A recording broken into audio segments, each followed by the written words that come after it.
to the one in the window, and that's a Welcome good tone. aboard, everyone. Friday night, ESSB Audio Outlaws streaming. Here we are. So, yeah, Let's check to see if everything's working. Loaded. Of course, they're not quite as jumpy as they get older.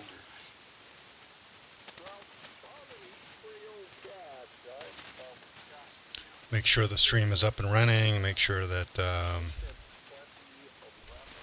everything's kosher.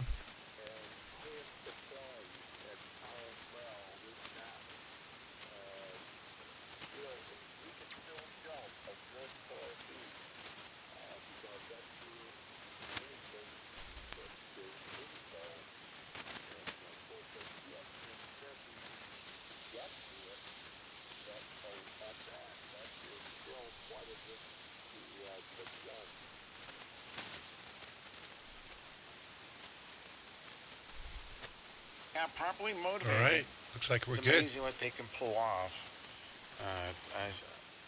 They occasionally get a mouse here inside the cabin, and wow, you would not know that Clancy was 15. You get a mouse in here, and he suddenly finds a burst of Looks energy. like a lot of activity this evening on the band. In a while.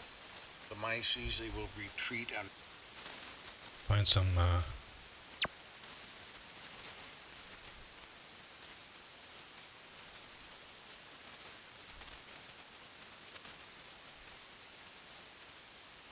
quiet frequencies there.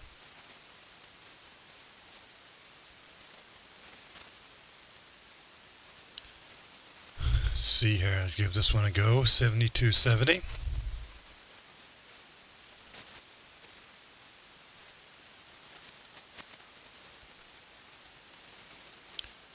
Bring the amp online.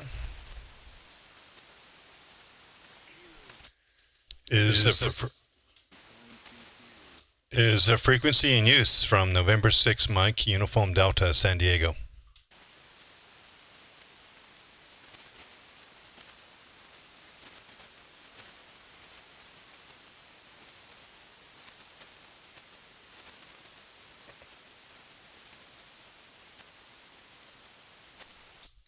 All right, here is November 6 Mike Uniform Delta N6 MUD San Diego, listening here on 72.7D.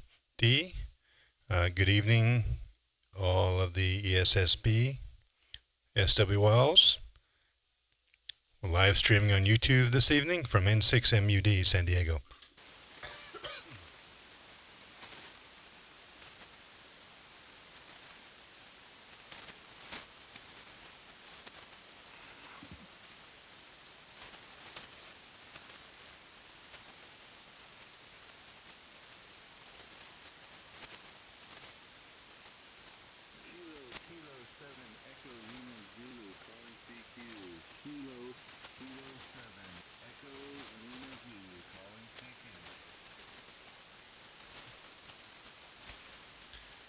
All right, that station out there, try it one more time. We'll turn up the volume right at my noise level. San Diego N6 MUD.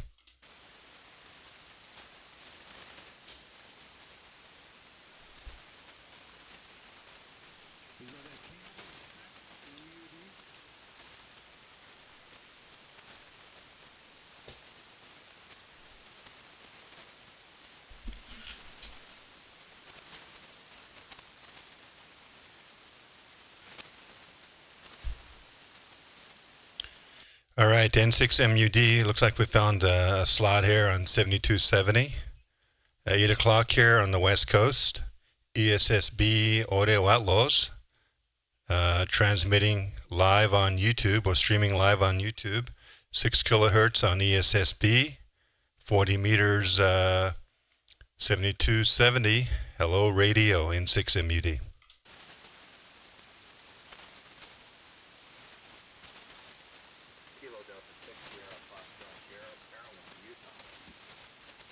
Yeah, Utah station out there, Sierra Delta Sierra, I think it was. Go ahead, N6 MUD. Yeah, station ending in MUD. Yeah, you're coming in here. You're 15 over. The call here is Kilo Delta 6, Sierra Foxtrot Sierra, located in Parawan, Utah. KD6 SDS, hey, good evening. November 6th. November 6th mud. Craig out here in San Diego. You're about S9, 5 over 9 into San Diego this evening, over. Roger that. Yeah, you're about 15, touching occasionally about 20 over. So, yeah, you sound fantastic here. Roger that. So whereabouts in Utah are you? You said the city or the town. I didn't catch that there. I'm pretty familiar with Utah. I've done a lot of overlanding and off-roading and camping out in Utah, southern Utah. So I really like that state, at least in the spring and the fall when it's not too hot there. Over. Yeah, roger that. I'm in the town of Parowan. I'm about 15 miles north of Cedar City and about 70 miles north of St. George. I know exactly where you're at. St. George is my stomping grounds, that whole area there. So Hurricane and all out to the national parks out there. So, well, good deal, man. What's the antenna there? I've just got a little 40-meter loop up about 25, 30 feet. But you're running some power. We're doing about 1,300 watts. Antenna's compromised, so we kind of make up with it by running power this evening.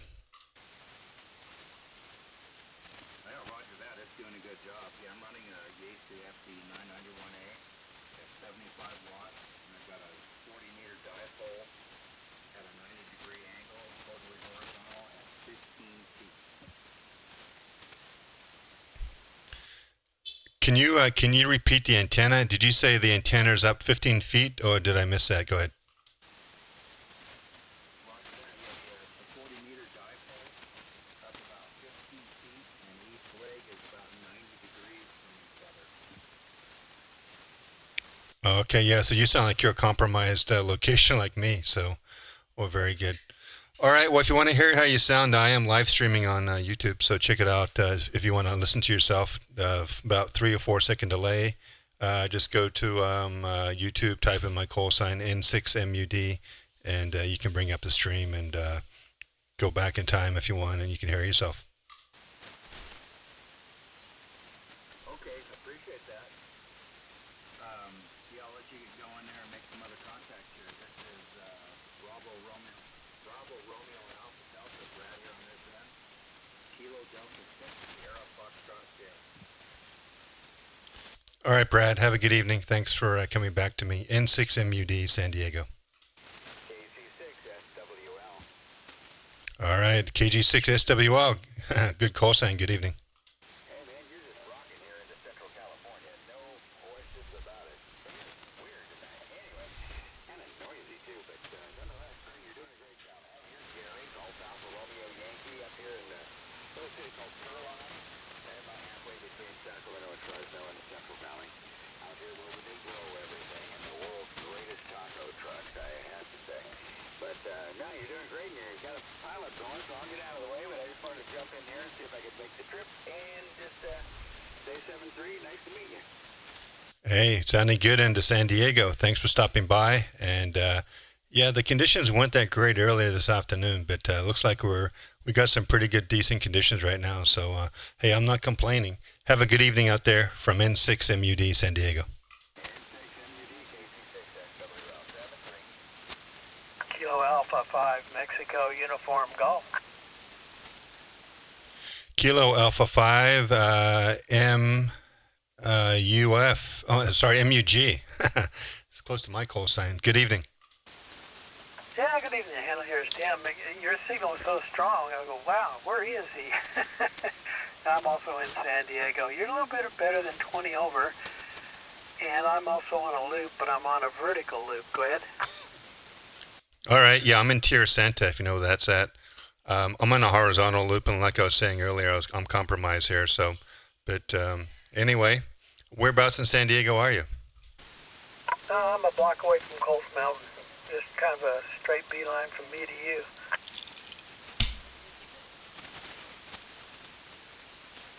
Copy that. Pretty close line of sight there.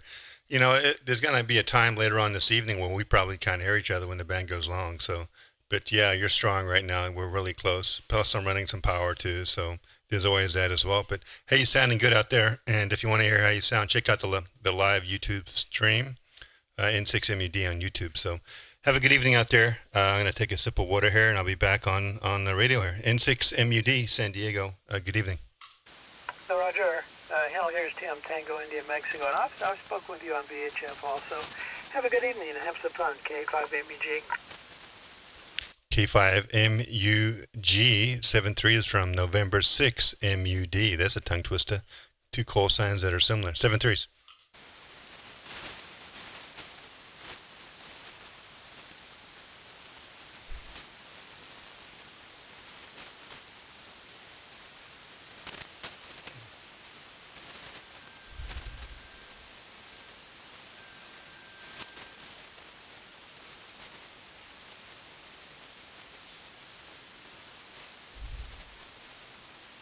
All right, welcome aboard SW Wells. See some familiar people in the chat there. Friday night, hopefully we'll get some activity out here this evening, and we can join in the fun. So looks like the band's kind of busy. You can see on the band scope there, every night around 8 o'clock, there's this big, huge 10 kilohertz wide signal right here, digital signal. It's consistently there, runs for about 30 minutes, so no one's been able to figure out exactly what it is. Maybe it's some government signal or something, I'm not sure.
All right, there's a two-tone. Good evening, Anan or Hermes Light user or Thetis user. Yeah, good guess there, Craig. How you doing? It's Mark here in Big Bear, WA7CCA. Hey, Mark, sounding fantastic. 25 over. Hey, good evening. How's it going on this Friday night? How you doing? Oh, just trying to wind down a little bit from the day. It's been a pretty good day overall. So heard you on and just wanted to stop by to say hello. Oh yeah, I appreciate that, and sounding good. I did notice a hint of echo. Either maybe that's what you're doing. Are you streaming live because it's coming back through there? I'm not sure if it's if you're streaming something or if it's RF there, Mark. If we could let you know, because I never really heard that on your signal in the past. Oh yeah, I made some changes here, so things aren't back the way they are supposed to be. So that's very possible. You may probably just be hearing, I would imagine, room acoustics.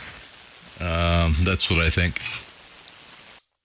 Well, check out the stream. If you listen closely, I'll let you decide. You could probably, if you put on some headphones or just crank up the volume on the stream, you'll probably hear it. It sounds like RF, actually. I don't think it's room acoustics.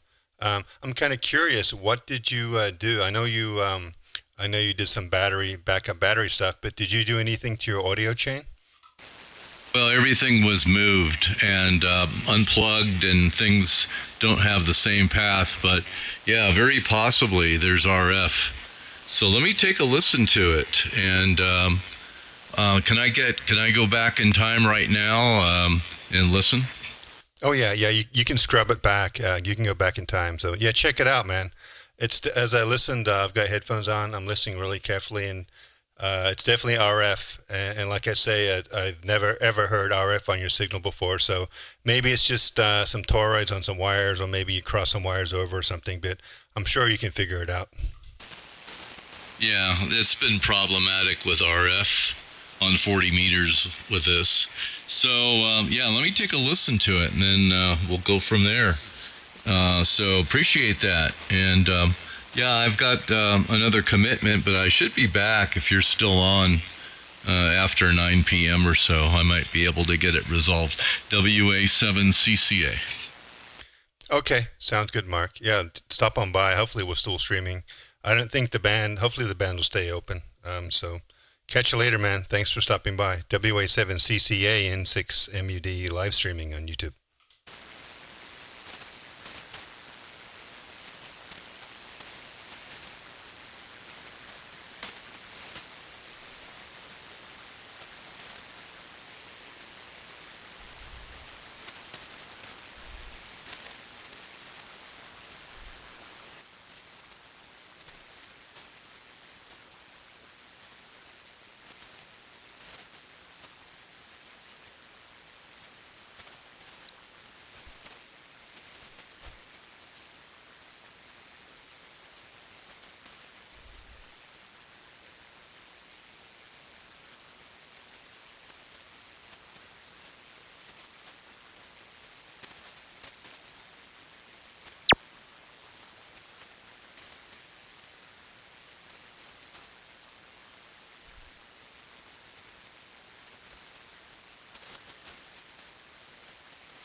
Yeah, November 6, Mike Uniform Delta N6MUD on 7270, listening San Diego.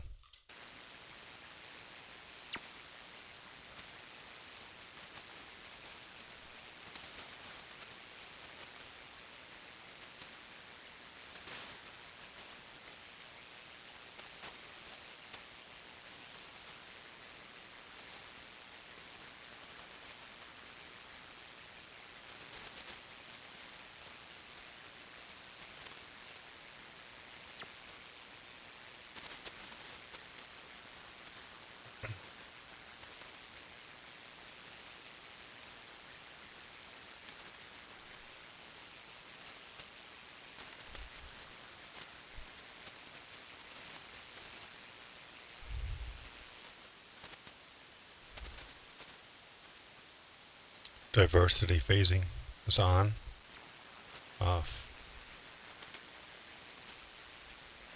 on.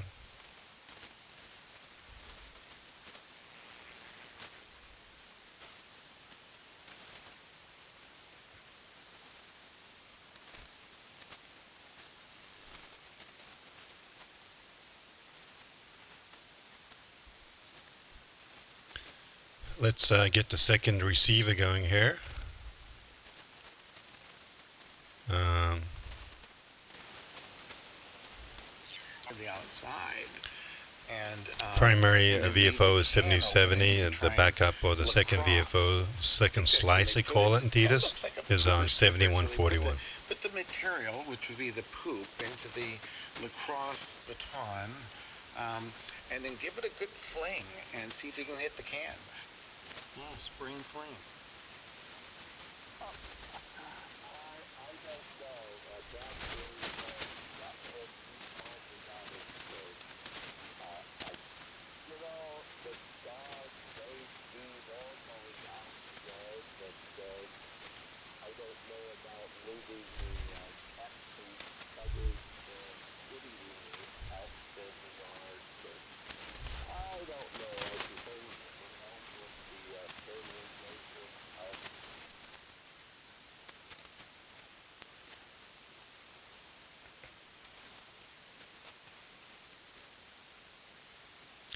N6 MUD San Diego, listening on 7270.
And 6MUD live streaming on YouTube. 7270 listening out of San Diego.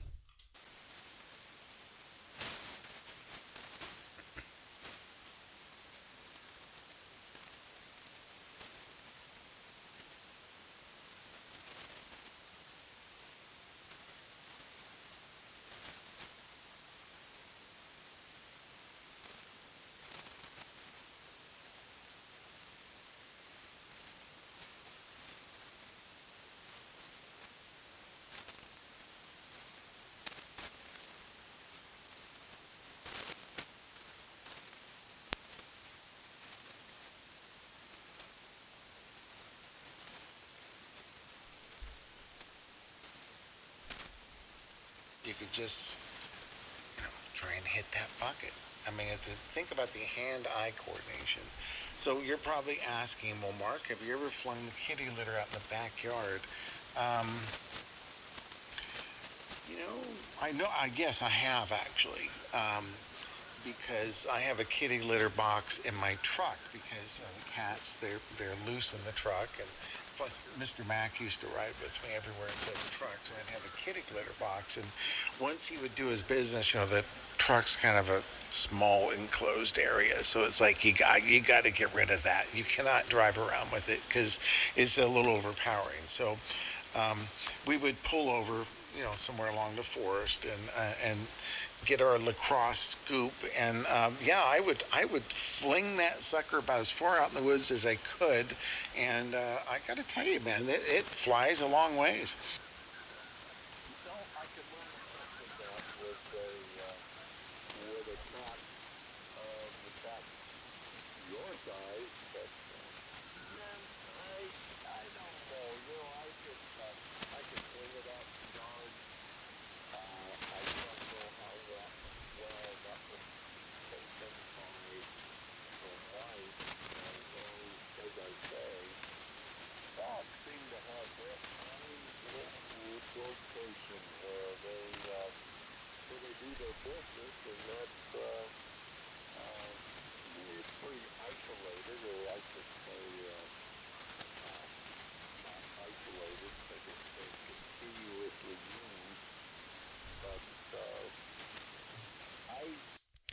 N6MUD San Diego listening on 7270. Good evening. really the only cat that uses the intercom to do her business outside. I have seen this cat go out for an hour or two and then come back in and use the intercom. I don't think this cat has been trained on how to, I guess our memory was read was done, so when we're missed, and that teaches us back how to bury the stuff up in the great outdoors. Well, K6FHA Lake Almanor. Well, when I take Quinn for a walk outside, that's one of the first things he likes to do. He'll dig a hole, take a dump. He just thinks that's wonderful. I'm in a whole different area. I'm in the great outdoors, behaving like a real cat. So cats are pretty clean. They're pretty good about covering up their business when they're outside or inside for the most part. Now, speaking of dogs, actually I was down at Seneca. I've been cleaning up the river, making some fishing spots for the folks that come down. It's a little bit easier to cast a fishing line down there. And so, it's 10 acres, right? Hey, good evening. November 6th, Mike Uniform Delta. How's it going? It's going fair and partly cloudy. Well, not really. It's about 110 over here in Golden Valley, Arizona. Yeah, I heard about that high pressure. It's I think it's going to be 120 tomorrow in Palm Springs. But yeah, we got up to about 85 today. It wasn't too bad in San Diego. I'm about 10 miles east of the ocean, so it wasn't too hot today. A little humid though, but yeah. How hot's it going to get tomorrow out there? Are you guys going to break 115 tomorrow, do you know? It's probably going to be like that or pretty close to it. Yeah, I used to live in San Diego. Are you out in Paradise Valley or Lemon Grove? I'm not that far out. I'm a little suburb called Tierra Santa, which is east of La Jolla, about 10 miles east of La Jolla. Oh, nice place. I used to go to La Jolla to fly my RC glider. Yeah, they still have, off the cliffs, they still have RC gliders, but more importantly, they've got all of those parasailers now. Hand gliders and parasailers take over that whole glider port now. Yeah, the last time I was there was probably 2004, 2005. I went over to fly. I've got a 16-foot scale model plane, and I had a hard time getting in the air. The club has such strict rules, and I can see why, since you have to share the sky with the paragliders. I mean, we had that when I was over in La Jolla quite a bit flying, but now they have to be strict. It's congested. Yeah, I'm kind of curious. Can you fly those RC planes? Can you fly those anywhere you want, or is there only certain locations you can do that? Well, there's common sense that you have to exercise. The bigger the glider, the faster it travels, bigger the wingspan, and you need a wider space to land. So you wouldn't want to go on a city street and try to fly your scale or half-scale glider. It wouldn't work out very well for you. Understood. So, I mean, you don't have to go to the cliffs, right? I mean, sure, the cliffs have the updrafts and all that stuff, but you could go to any type of hilltop you wanted for the most part, right? And fly it off there and not have to get any type of approval. I'm assuming, as long as you're not really doing anything stupid. You need permission of the property owner, but in general, no. You can fly anywhere you want, but not near airports. That's obvious. Your common sense has to take over there. But it's a good idea to register yourself with the American Model Association, and they have an insurance program. So if your aircraft does do damage, you'll get some help. Go ahead. Copy that. I'm thinking like up in Laguna Mountains, there's lookout points out there that look out east to like the valley floor, Anza-Borrego and stuff. Huge drop-offs. There's massive thermals that come up through there. So I'm just kind of curious. Maybe some people would fly the gliders off there. I don't know. I've never seen it before. Maybe it's not as good, but there's quite a few locations like that around that I think that wouldn't be as crowded, and you wouldn't have to share the airspace with the parasailers. There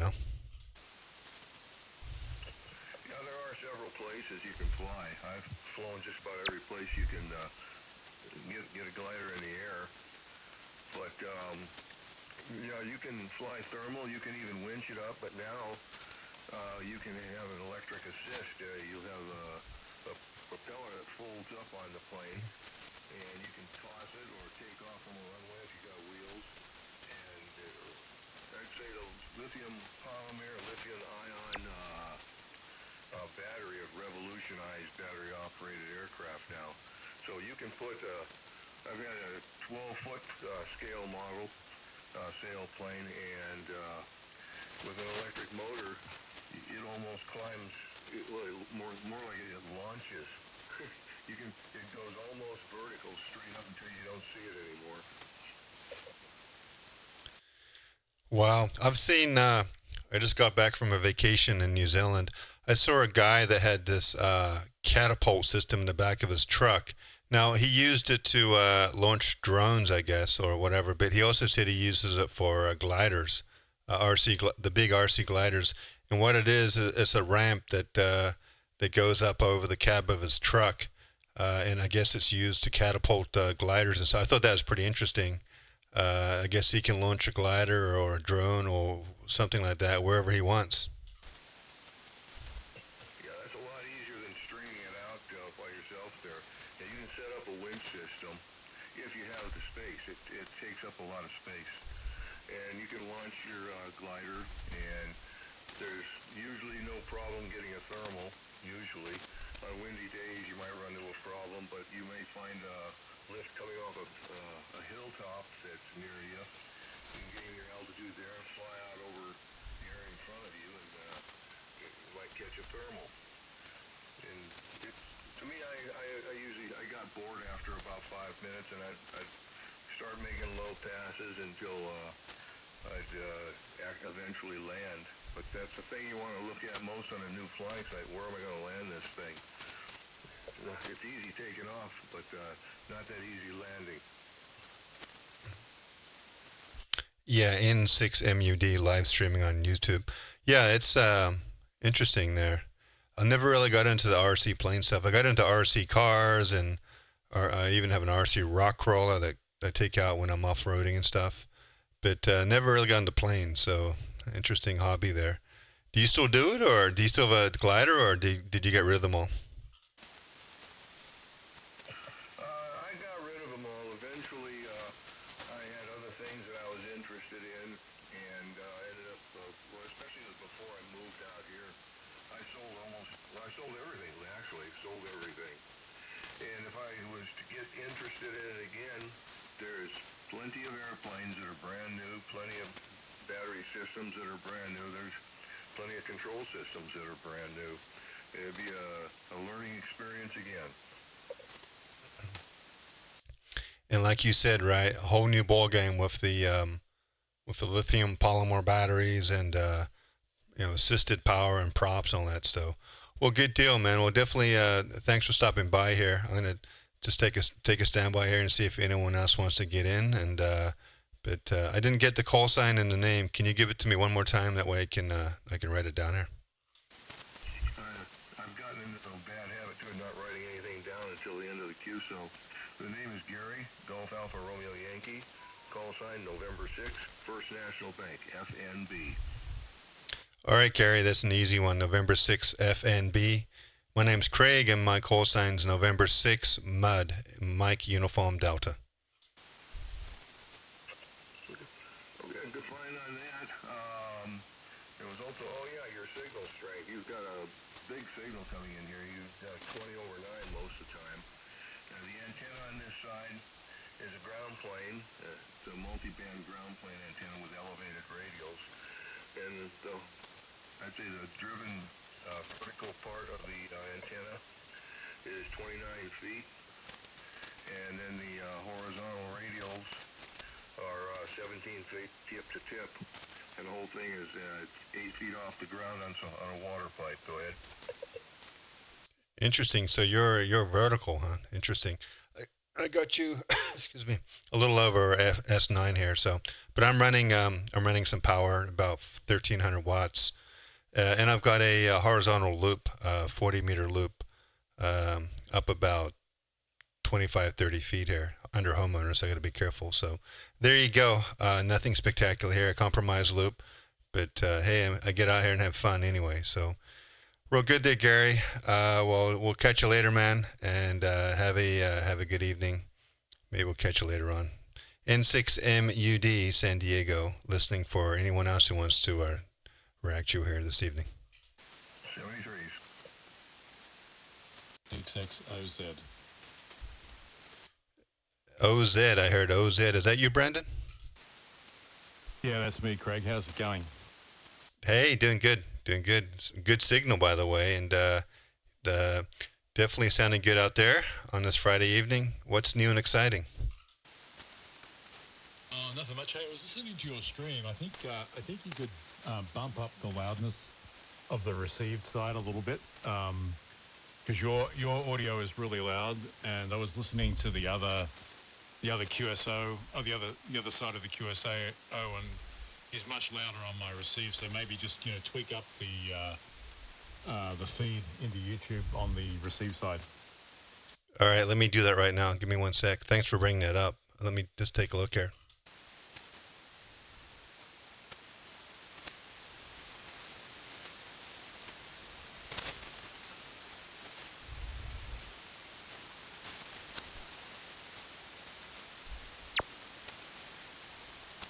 I'll transmit a bit so you can have a signal. Hello.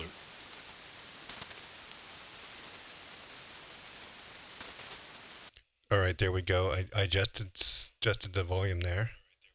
Let me see what happens when I key. When I key, go ahead and give me some audio there, Brendan. Okay, here's some audio. I'm just going to turn it off on my side, otherwise I'll probably... so I'm just going to turn it off here. 1, 2, 3, 4, 5, Harlow test. This is K6XOZ providing some audio test signal. Harlow test. 1, 2, 3, 4, 5. How's that? All right, I think I'm good. Thanks for that. Let me know how it sounds now. But I think I'm good there, Brendan. I increased the volume of the receive audio there. So thanks for bringing it up. I haven't touched much. I don't know why. Maybe it's based on the volume of Thetis. Do you think how I have it in Thetis? Maybe that's the level there. May I adjust that, which then impacted the volume going into the OBS.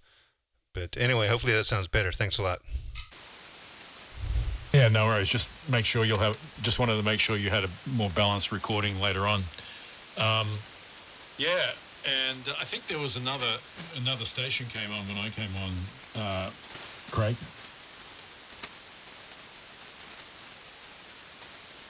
All right. Hey, station out there, go ahead, N6MUD.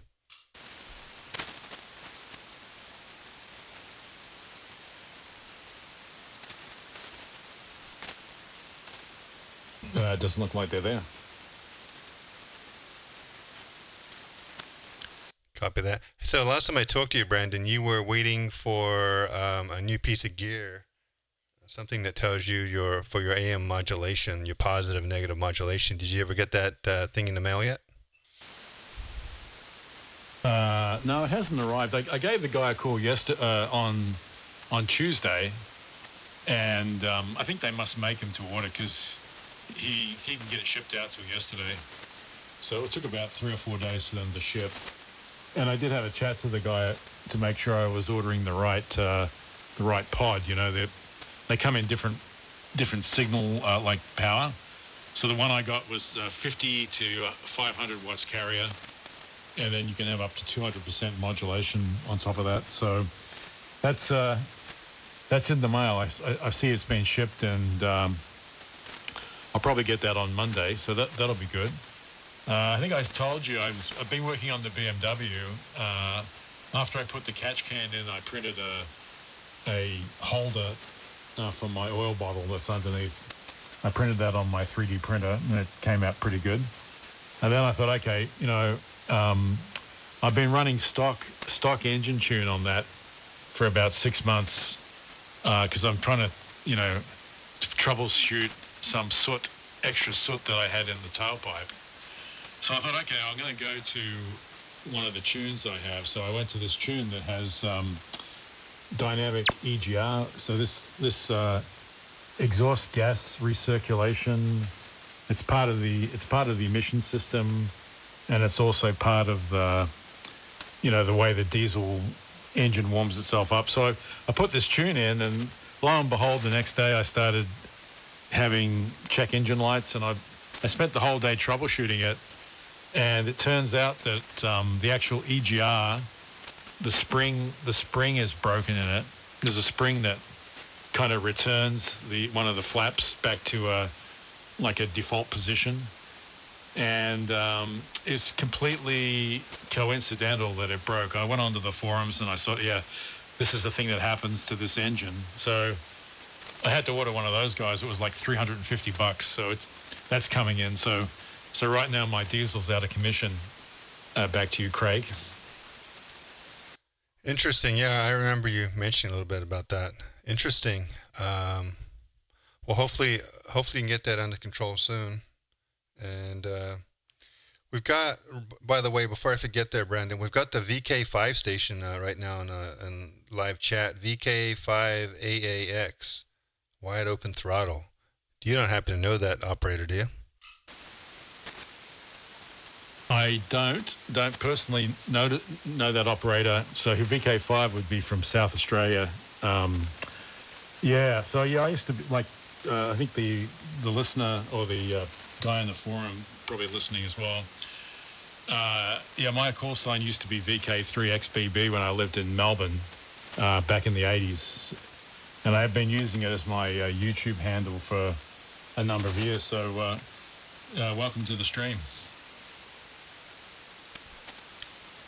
Yeah, he's the guy that joined a while ago, a couple weeks ago, I think. And welcome back. And I couldn't remember his name or his call sign. So anyway, well, at least I hope you get your your diesel fix there.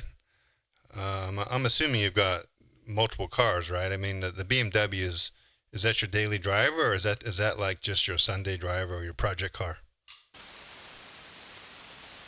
It's a daily driver and a project car. I've got a couple of other vehicles I can drive. This is no drama. I've had this particular component ripped out before, so there's going to be no dramas getting it put back in. It's just just one of those things. When you've got a BMW, you've got to expect to have to pay all kinds of money to get it fixed. And fortunately, I'm able to do the work myself. So I'm extending the life of this thing. I was just looking at the diagnostic software, and the date of manufacturer was June 2010. So this thing's 16 years old now. I think I told you I recently just sold an E39, a 530, 2004, and I had that thing running for a while. I had a good mechanic too.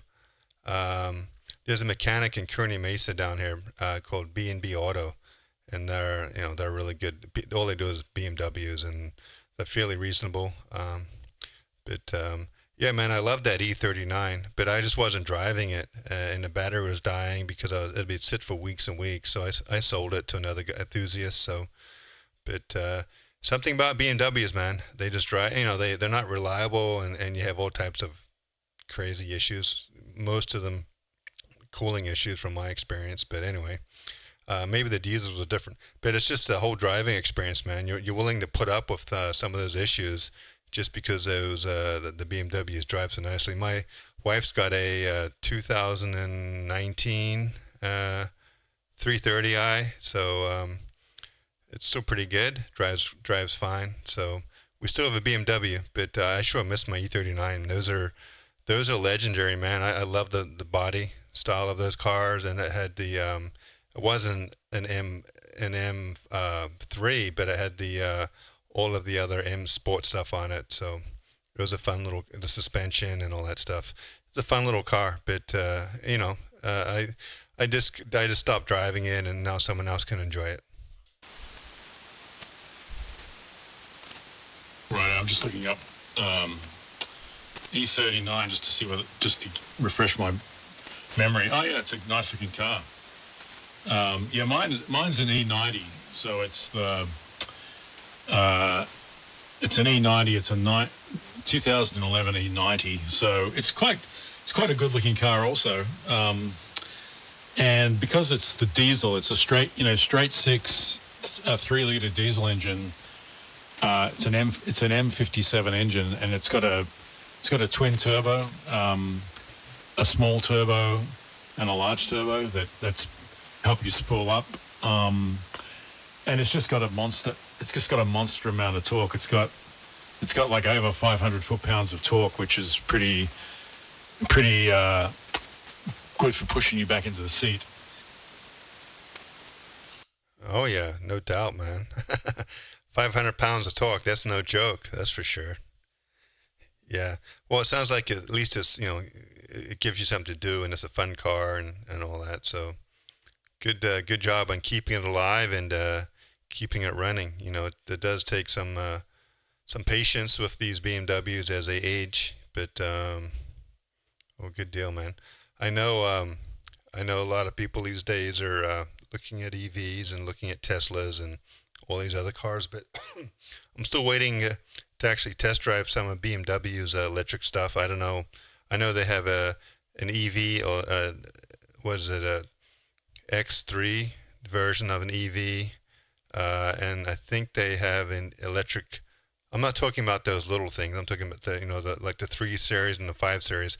I think they have versions of those cars coming out as electric too, plug-in electric. So it'll be interesting to see what BMW brings to the table in the next year or two, and see how it competes with the mainstream or the main ones out there these days. Yeah, I mean, I think they have a few like an i7, an i4, and a couple of other ones. But yeah, I think they'll have better ones. I know Audi's come out with a few interesting, like I think it's Electron 8 or E8 or something like that. It's like looks like one of their SUVs, but remains to be seen. What's going to happen. I was kind of interested in getting an electric car a couple of years ago, but I've kind of gone cold on it, even though the price of petrol and diesel and everything is up.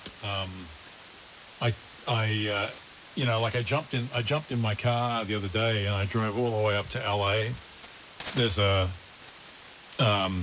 place my mate Andy KD6 TKX put me onto called Apex Electronics, and it's like a surplus store. You walk in there and you can immediately get hit with the smell of transformer oil, the smell of like military electronics and tubes, and the place is just loaded with all kinds of old gear, hardware.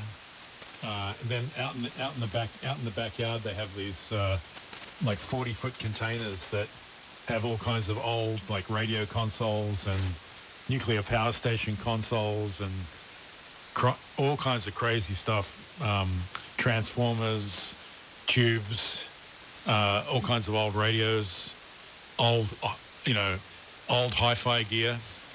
It's quite interesting. Yeah, you're not the first person to tell me about Apex. I've heard about that from some other operators. I just looked it up, and that place looks amazing. It's like an old rugged building, right? Yeah, all types of cool. Looks like it's SWR radios and even looks like missiles or something. These missile containers and that. So, wow. Did you end up buying anything, or were you just like, what were you going up there to buy? What parts? Well, at the time I was looking to see if I could find like a vintage. I had this idea of getting an AM modulation meter, and I've been like looking around, not searching the web, but just seeing that there could be some vintage gear that basically does the same thing as this gadget that I've got coming in the mail. So at that time I thought, okay, I just I need to put some miles on my catch cam that I installed, and I drove up there and drove back. I got up there and back on the same tank of gas. It was no problem. A tank of diesel, but I don't think I would have been able to do that in an electric vehicle. Yeah, it depends. I mean, there's so many factors, but most of the newer ones these days are getting 500 miles range. So you probably could have done it in electric, but not in not on like a low-end Tesla, right? Those are 300 max miles. So let's just put it this way, Brandon. You would be stressing out about your range anxiety, right, while sitting in traffic or something. You don't need that. So yeah, I get it. Who's got time to sit and charge a car? But I got to tell you, in New Zealand and Australia, BYD, Chinese EV manufacturer, they've got some slick-looking EVs, man, and they've completely ripped off Tesla and Rivian and all the other manufacturers. But they also have some rapid charging. You can charge 20% all the way up to like 90% on some of these bigger high-end BYD cars in 10 minutes. So basically, it's almost as fast as pumping gas, a little bit slower. But that's the future. Not really in the U.S., but that's how it is in some other countries. So eventually the U.S. will get there, and eventually it'll take us 10 minutes to charge our cars, and I think that's not too bad. Hey guys, KD6 TKX. G'day, Andy. Did the discussion of Apex draw you in? I was already in, and it just was a coincidence. Yeah. The when I was in Melbourne last time, I saw there's heaps of BYDs and other I can't remember. There's one called Cherry with like one R, and they look pretty amazing. And I got in an Uber a couple of times with these Chinese EVs, and they were great. Even those Cherries, they even just sell gasoline cars.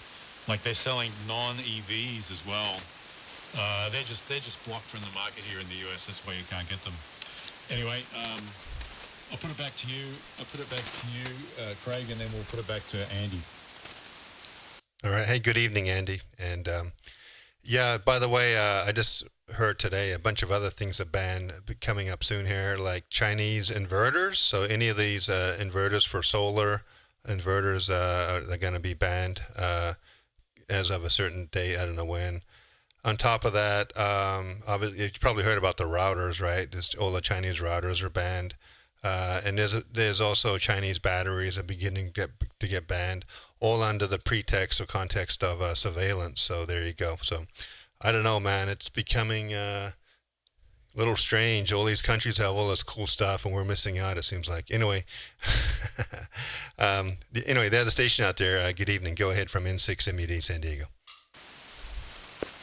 All right, Craig, good to hear you. I've listened a little bit earlier. I know you're running like a live stream or something, so that's interesting. This is Andy, and my call is KD6TKX, located at a place called Curry Mountain, which is 80 miles southwest of Fresno.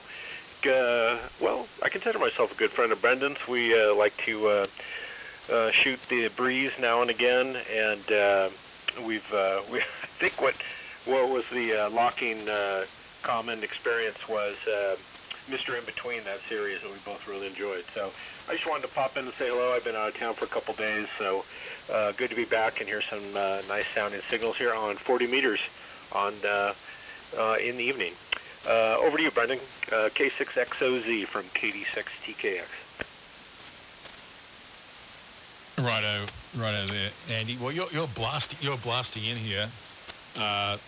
Strength 9 plus 20 into Poway, and I think you were like it looked like you were S9 plus 5 on the live stream, from what I can see. But yeah, you'll have to listen to this later when you on your phone or on your computer later on when you get out of the shack. And then what was the other thing I was going to say? Oh yeah, I was going to say. Craig, do you think in Australia, do you think they might be able to program into the self-driving, the hook turn? Yeah, isn't that something else? Hey, I have a question. The hook turn, do like big rigs and that have to do that, or is it just cars? I mean, at what point do you no longer do a hook turn, or at what point do you no longer qualify for the hook turn because you're too long? Well, there's only like maybe 6. I think there's like a low number of intersections in the city. They're in the downtown area, and it's because of the trams, that run through the center of the roads. So I would think on those roads there wouldn't be any big rigs allowed, so it wouldn't be a problem. Yeah. Okay. Yeah, those trams run down the center and create all types of havoc there, but we did quite a bit of trains and trams and stuff, and so yeah, there's the you get to the section where there's a free zone, and then if you're out of the free zone, then you have to pay, and it's tap on, tap off, all that stuff. So that's cool though, but hell yeah, man, I'd much rather take a tram than try and drive in the CBD. I tell you that much, Brandon. But anyway. Well, good deal, Andy. Good to. I've heard you and Brandon talk a couple times, and but I just looked up Apex online, and I think you're the second person, Brandon, that's mentioned it, and I remember hearing about Apex Electronics. So it must be quite a place to visit, and a bunch of old stuff there, and there was a place in San Diego, not like that big, but someone kind of by HRO, a little not too far away from HRO, electronics place, that had that smell when you walked into it. I'm not sure if it's still there. but I'll have to double check that. But I went in there and got a good deal on a bunch of wire, like probably 20 years ago. And that's the only real place around here that I've even experienced anywhere close to Apex. So, but sounds like it's been there for a long, long time. And any of those types of stores that have been there for a long time, they accumulate all types of gadgets and all that stuff. So you never know what you're gonna find at a place like that. I've got a question. I've got a question too, please. And good evening, guys. We have questions.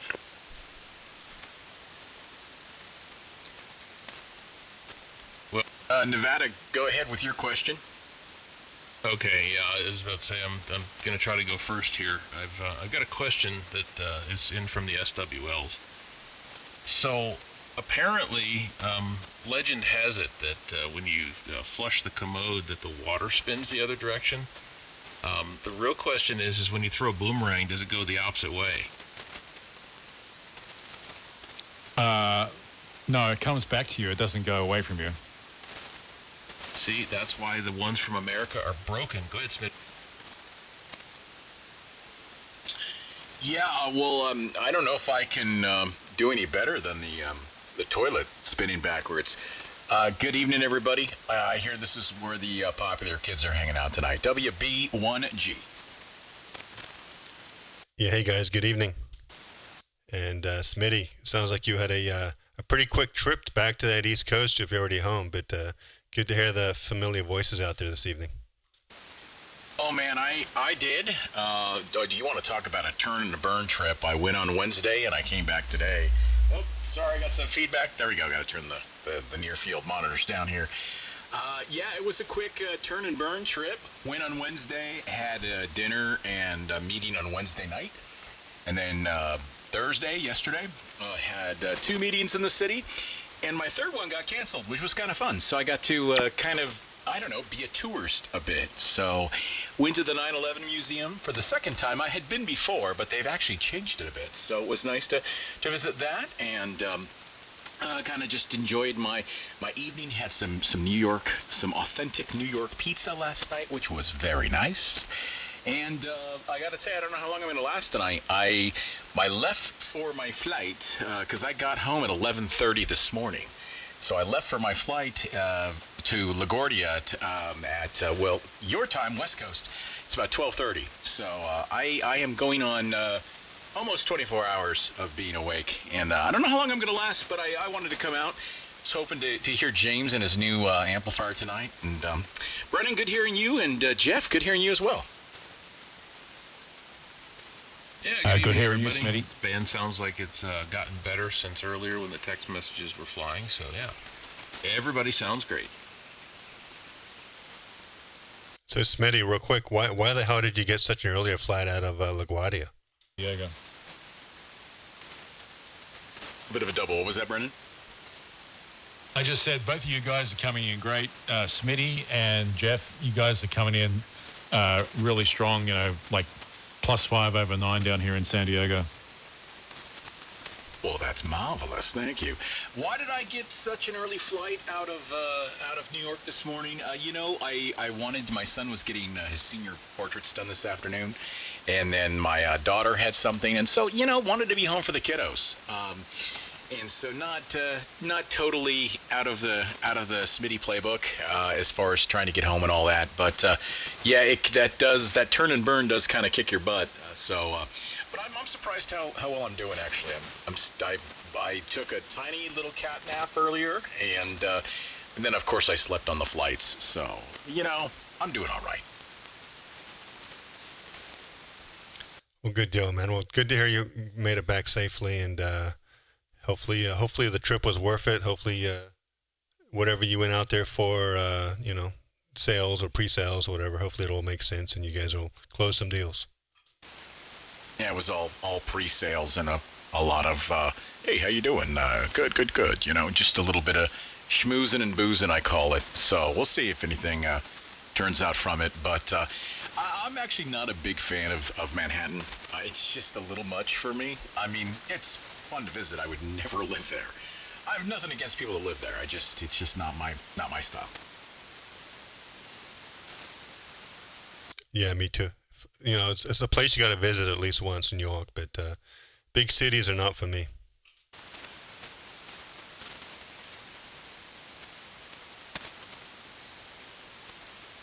Jeff, your barbecue looked pretty damn good. I got barbecue in New York, and it wasn't great. It was actually okay for New York. I had low expectations, but man, seeing the pictures you were sending, I was like, oh, I wasn't having that kind of barbecue. Yeah, I'll tell you what, we had, I had round 2 this evening. Mom had it for the first time, and she's like, oh boy, you aren't kidding, this is really good. So, yeah, we dove in for a second round this evening, and it was just as good. I heated it up in the air fryer. I put it on one of the little vented, I don't even know, silicone pans with a little bit of water in it to keep it moist. Oh boy, that was the best idea ever, dude. It was so nice. Cooks very evenly, warm throughout, etc. So yeah, it was fantastic. The stuff I brought home was like $75, but that's okay because it was worth it. We're gonna get like 3 meals out of this brisket and stuff. So yeah, sorry you couldn't enjoy, but guys, if you're ever going through Beatty, definitely stop there.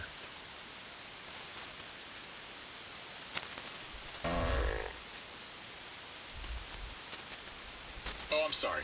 That was inappropriate. I'll take credit for that piece of inappropriateness there. No, man, it looked good. It looked real good. The barbecue I had was good. It was brisket. The taste was good. It wasn't juicy enough. It tasted dry. So maybe it was just out for too long. I don't know. But it was not... I'm sorry, I'm going to go for it. I'm going to say the word. It was not moist. Uh-huh. Guys, audio sounded okay and everything like that? I haven't monkeyed with the audio processor, and I'm not sure if it's acting up again tonight. That's probably gonna be something I'm gonna swap out here pretty soon. I keep spraying it with deoxit, and I think at this point I probably need to replace the switch. I like it better since you added the leveler back in. Oh, thank you. Thank you very much. Yeah, you sounded good, Smitty, and yeah, I was talking to James earlier, like super early, and like 3 o'clock or something, when the sun was still bright, and we could barely hear each other. But his amplifier did work, so I don't know, James, if you're out there lurking, fire that thing up. I want to hear it now that the band's in good shape. I'm expecting nothing less than 10 to 15 over 9, so hopefully we can hear you loud and proud this evening there, James. N6 MUD. We set the bar a little higher. I'm going to say I'm expecting 20 over. Oh yeah, with him being this close? Oh yeah. And Brennan, you said something earlier, and you doubled with Craig, and I didn't hear what you said. Do you remember what that was? Could you repeat it? Yeah, I think I was simply giving you a signal strength report that you were at 9 plus 5. Okay, good. Well, I don't have the VNC viewer up here because I had a newer copy of it, and it doesn't play as well with the amp for some reason. It always wants you to log in with a password, and now it's telling me that the password's wrong, and I know that it's not. So anyway, according to the LP100, I'm doing about 1200 watts. Okay, well, yeah, you're doing great. Yeah, so yeah, you can always log into the VNC website and like reset your password if you need to. Oh no, it's whatever it is. Gosh darn it. The link that I had set up that goes directly to the amplifier. So the IP is correct, but it's telling me that the password on the amp is wrong, and I know that's incorrect. Oh, okay. Does your amp have direct IP? Yes, sir. Yep. Yeah, it's all run through Thetis, and I can bring up even natively. I can even program some of the windows if I want. I think Craig has it. Craig, don't you have it integrated natively into your display there? So yeah, I may end up doing the same thing, so that way it just brings up some of the stuff anyhow. on the dashboard whenever I open Thetis. Yeah, exactly. It's just, Brandon, our amps have Linux. They're built on top of Linux, Raspberry Pi. So you install a VNC, you enable it and connect to it. So I don't know, Jeff. I never upgrade my VNC. It always asks for upgrades. I ignore them. So just because I don't, notoriously, whenever I upgrade those types of software, stuff breaks. So I'll leave it at that. Hopefully you still got the old version. You can run that one too.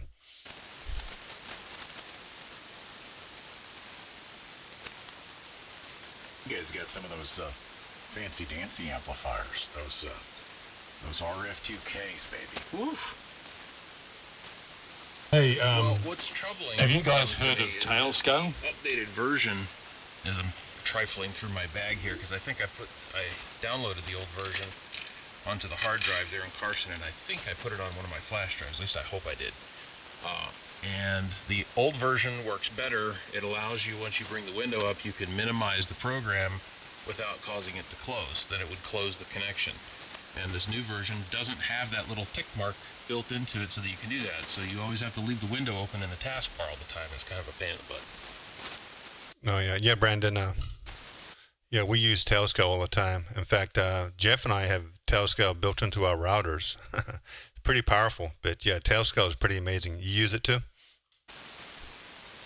Yeah, I've been using it to connect up my instances of Home Assistant and various I've been building stuff for my media that I've been sorting out, and it's just great. It runs on my Raspberry Pis, and it runs on the iPhone, and it runs on my PC, and it does a great job. And more importantly, it's free. It's free, at least until you start really using it for your devices. I think it's free for the first couple hundred devices, right, Jeff?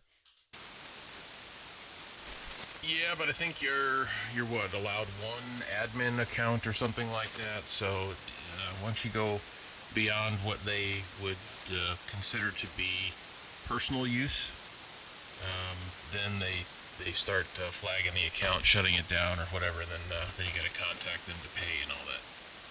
Like TeamViewer, man. TeamViewer does that stuff. It annoys the hell out of me. Yes, I couldn't think of the program, but you're absolutely right, Smitty. Yep, TeamViewer does the same exact junk. I'm a big fan of Rust. It's open source. None of that hocus pocus Kalamazoo that TeamViewer and others do. There's some limitations, but it does a pretty decent job overall. I think it's a little stronger than VLC, actually.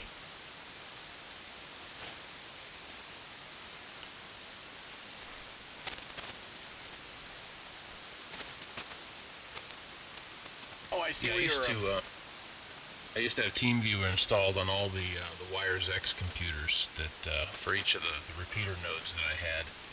And after I had about 5 of them, they flag and says, your commercial service is not permitted, blah, blah, blah, blah. So I had to contact them and say, hey, look, this is what it's being used on. You're welcome to look at each of the PCs. That's all they do is sit there and run that. I just use it for remote admin. Apparently they looked into it and they're like, oh, okay, it's ham radio. So they unfroze the account. Yeah, guys, I got topics for tonight, by the way. Not that I'm going to shift quite yet, but I'm going to find them where there's appropriate time. I've got a Apple beef, and with Apple computers, or Apple. I have a question for you all regarding travel, air travel, and then lots of topics tonight. And I saw we're live on the internet, so this may be a good night to, it's Friday night. I ain't got no job. Well, I got a job, just not tonight. Never mind. Deep reference. Smitty, the big question is, can you hold out? Can you survive another hour or two on the radio, or will you just pass out from a lack of sleep? That's what we all want to know. Maybe we can test it out this evening. You want me to see if I can push myself as long as I can go here? Doing about 630 watts tonight. Doing okay. No erroneous interference, no cable modem pitching a fit or anything like that. But my beef right now with Apple is, I think I told you both that I using AI, of course. I did an iOS app, an Android and iOS app for my Christmas radio station, and they aren't incredibly complex apps. You know, there's a couple neat little features in there. They, you know, you can call in and make requests, and it's just a standard radio app. It's got great album art. I built my own album art database that I call from, and it's a very nice, polished app. I tested the hell out of it, and I submitted it back in late April, and I have received crickets. It's been just waiting approval, and I opened a couple cases to like ask, you know, hey, are you guys still accepting apps? Like, this is kind of weird that it's just taking so long. And finally did hear back maybe a couple weeks ago or so regarding that. Yes, your app is still under review and yada yada yada. I got a email a couple days ago saying your app has been denied, and it was. Basically, they gave me one of their rules, and basically they felt my app was not relevant to a large audience, and so they denied it. I can't resubmit it. It's in perfect working order. It's just somebody at Apple, after their deep review, felt that it just wasn't a relevant enough app. So they turned it down without an option to resubmit. And I thought that was kind of crappy, first of all, so I kind of emailed them and I put in a request. I'm like, okay. I mean, yeah, it's my intellectual property. It's my app. So okay. And then secondly, I said, if you're not going to entertain this application, I can show you my listenership. It's been on the air for over 10 years. If it's not worthy of having an app, then I want my developer fee back, because I shouldn't have to pay for a developer fee and have somebody decide that my app is irrelevant. Just curious, guys. A little pissy about it, as you can tell. I'll get over it. Yeah, I don't have any experience, doing personal development like that, like what you did, Smitty. I have experience maintaining an Apple app, but never, as far as never actually submitting and getting approval for a new app at Apple. I've done it in other platforms like Salesforce and some other platforms and that, but it is kind of crappy because they've got no idea the potential of that radio station. If all they know, you could have 1 million users or 1 million listeners, whatever, right? And then all of a sudden then your app has a lot of potential and a lot of users. So it's very strange how they can just look at your app and say, there's not enough people are going to use this. I think it's ridiculous. And quite frankly, I thought that they really only cared about stuff like security, right? And that's the biggest thing, is there's so many damn security flaws and loopholes in Apple's ecosystem. They don't take the time to review them, properly. Probably because they're like too busy, nitpicking this crazy stuff that you ran across here, Smitty. Over. Yeah, I had no problem with Google. It's out in Android, and it's actually doing pretty good in Android. I'm not promoting it, but albeit I was Christmas in July. I don't know, but it's not Christmas time yet, so there's that. I don't expect a massive amount of downloads. I was just surprised that I would expect to get denied if there was a security issue, if there was a functionality issue. I mean, there's 100 different reasons I could think of why they wouldn't accept the app for logical reasons. And so I kind of expected. In fact, I'm kind of a little bummed because they were saying at one point that it was lacking functionality, that there just wasn't enough to it. Matter of fact, it wasn't very specific. It's a very generic message I got. But basically that it didn't have enough relevance to a large enough audience. And I'm like, man, I didn't think that was a possibility, that an app would get turned down for that. Let me pull up the actual wording, because it's not specific, and it says you can put in actually how they flagged it was developer code of conduct. It says this app is not eligible for resubmission at this time or at all. See below for more information. Upon review, the current submission does not meet the required quality standard for distribution and relevance in the Apple App Store. Apps submitted to the App Store must provide meaningful, polished, and reliable experience for customers, which it does, by the way, guys. I'm happy to sideload it for you. Due to the severity of this issue, the app is not eligible for resubmission. I was shocked. I'm like, okay, I've been running it on my phone for like 3 months. I don't know what they're talking about.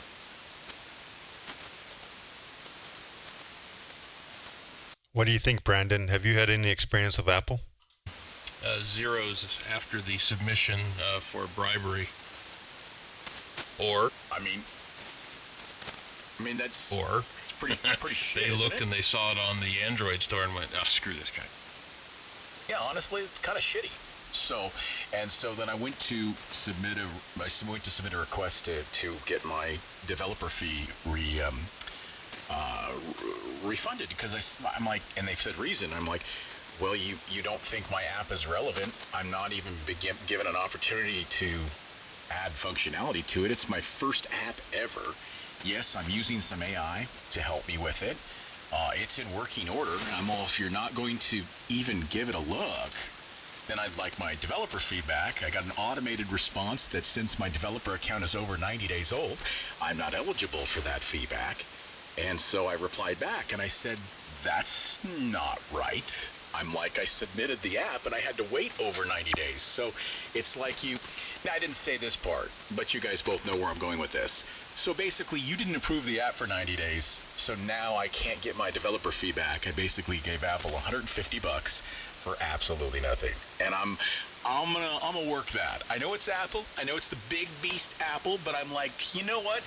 That's bullshit, if you ask me. Sorry, I'll say it. That's bad business. I know you're Apple. You're the big 80-pound gorilla, but guess what? I've spent a lot of money on your ecosystem, and yeah, I think my next phone might be an Android. Go f yourself.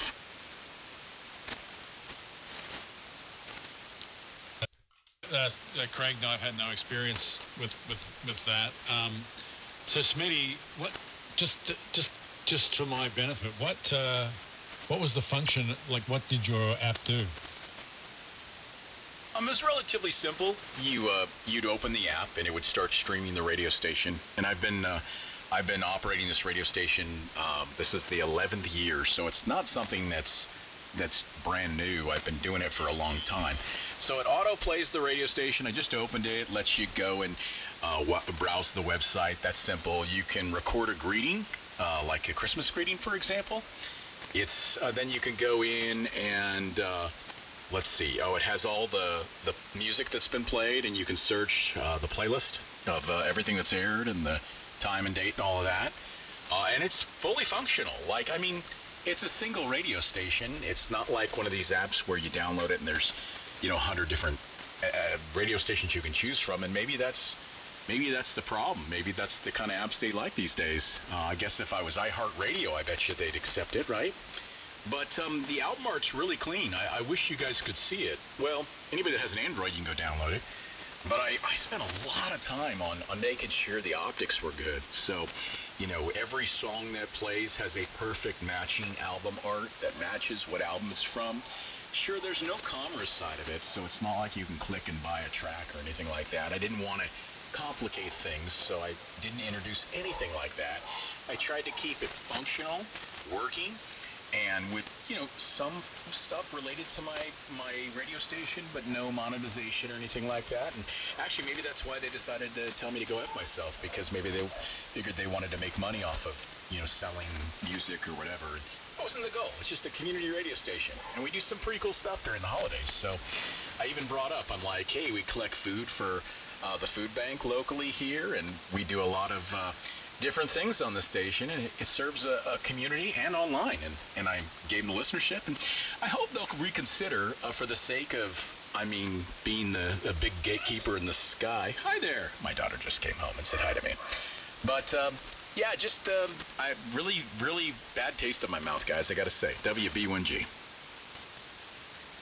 Yeah, there's a Melbourne radio station called Triple RFN. That it used to be a community radio station. It's more like a alternative radio station, and they have an app on the Apple App Store here. So you might want to download it and have a look and see what they did, see if it's any different. But it's called Triple R. TRIPPLER. Yeah, that's the name of the app.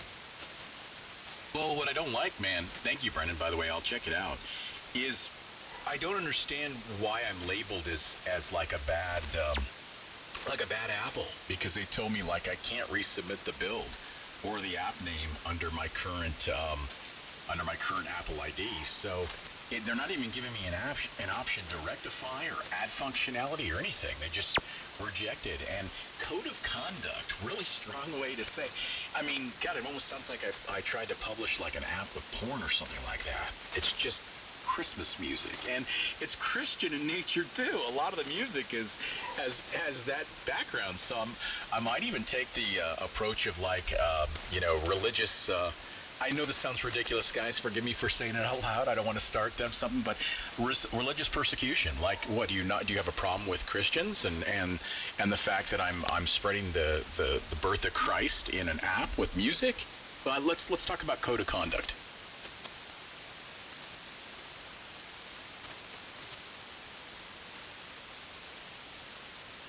Right, I'm going to work that angle. Why the hell not? Yes, Smitty,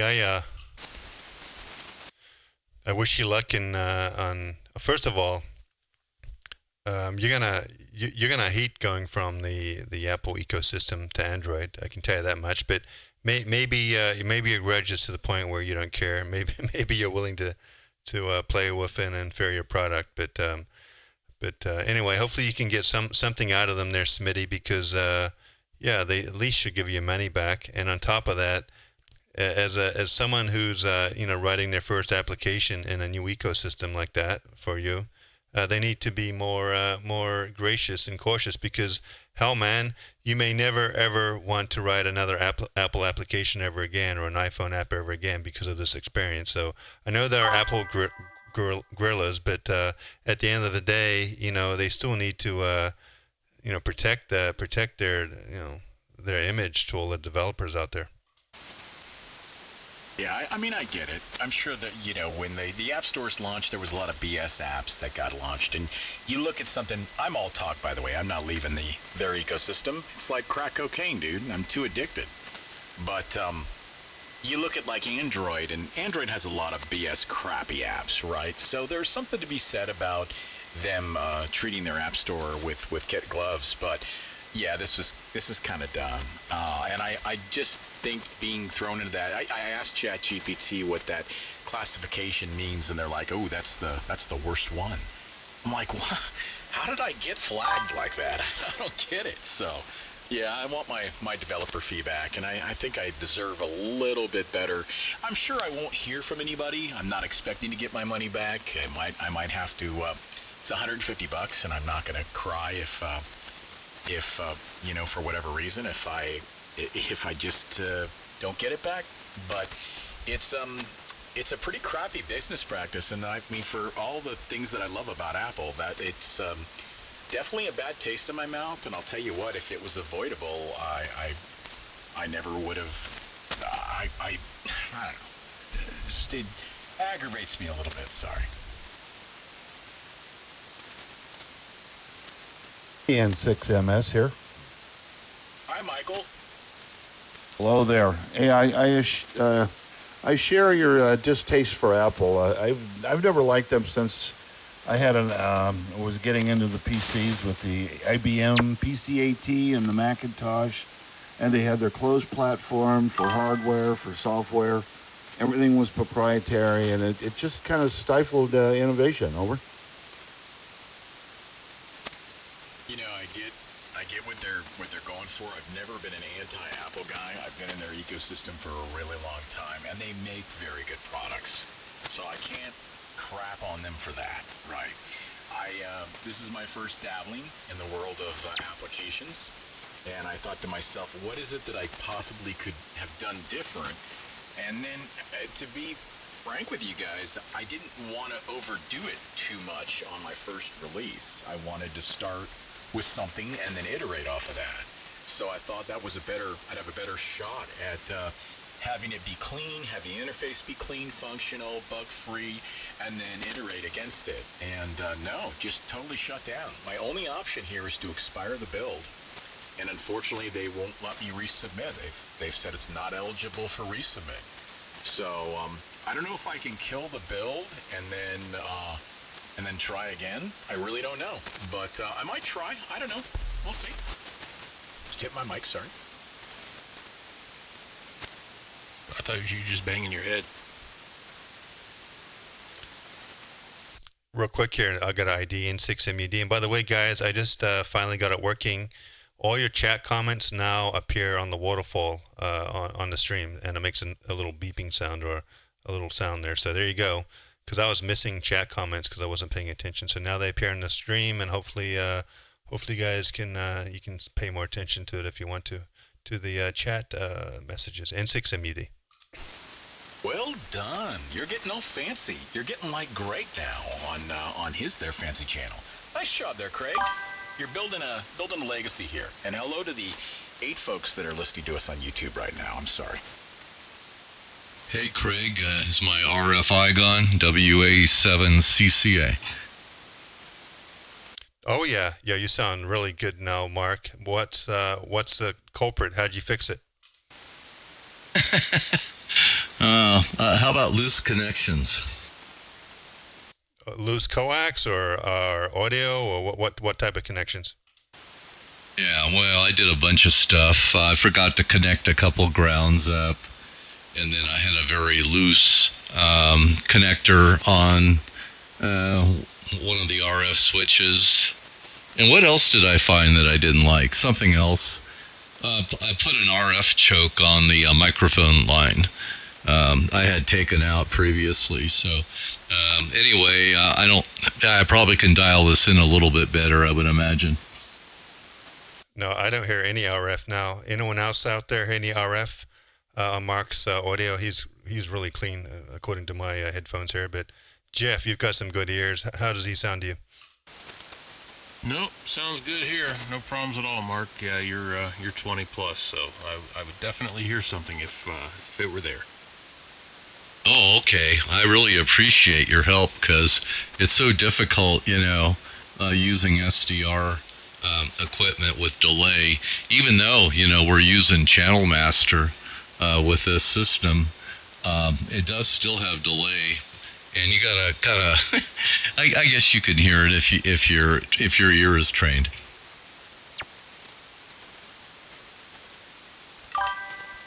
Nope, no Channel Master tonight. Oh, yeah, you know what CM the driver is for Windows, right? Louder than me. Good evening, everybody. Good evening.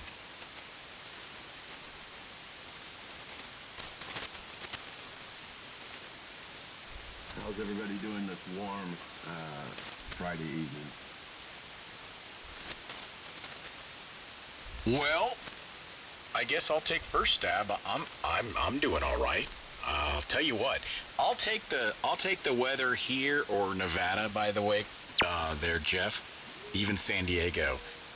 In New York, it was raining like crazy. It was about 87 and raining, and that just sucks.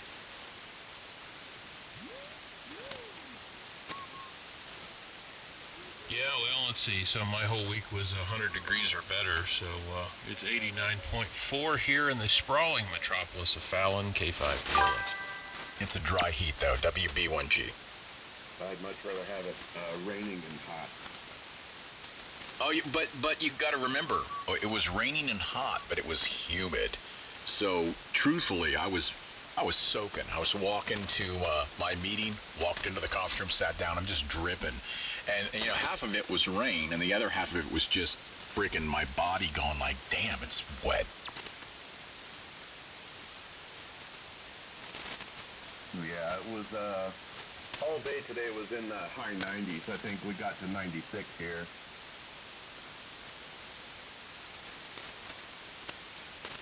We're 100 in Valencia, but the pool was 84, so I can't complain. I haven't been You keeping could up. complain, but nobody ever listens. Yeah. I haven't been What'd he keeping say? up on California weather. Are we going to... My wife was saying it's going to get good and hot here. Yeah, heat dome, Smitty. 120 in Palm Springs tomorrow. Ooh, that's it?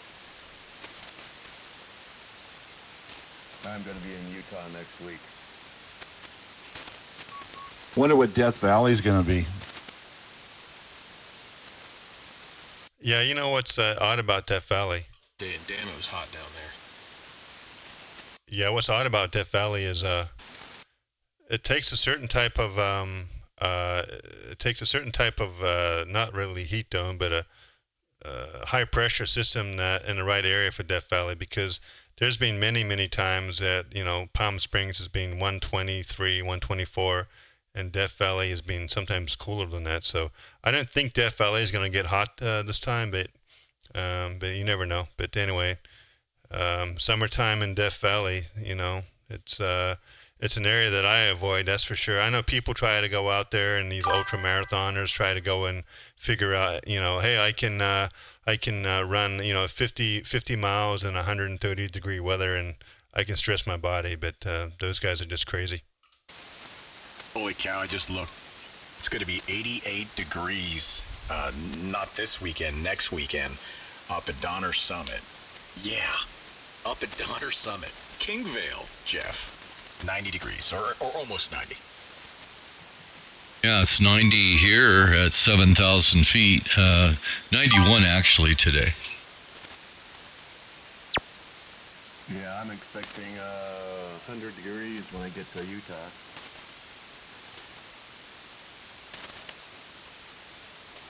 Let's see what the high desert looks like here. Looking into Ridgecrest, California.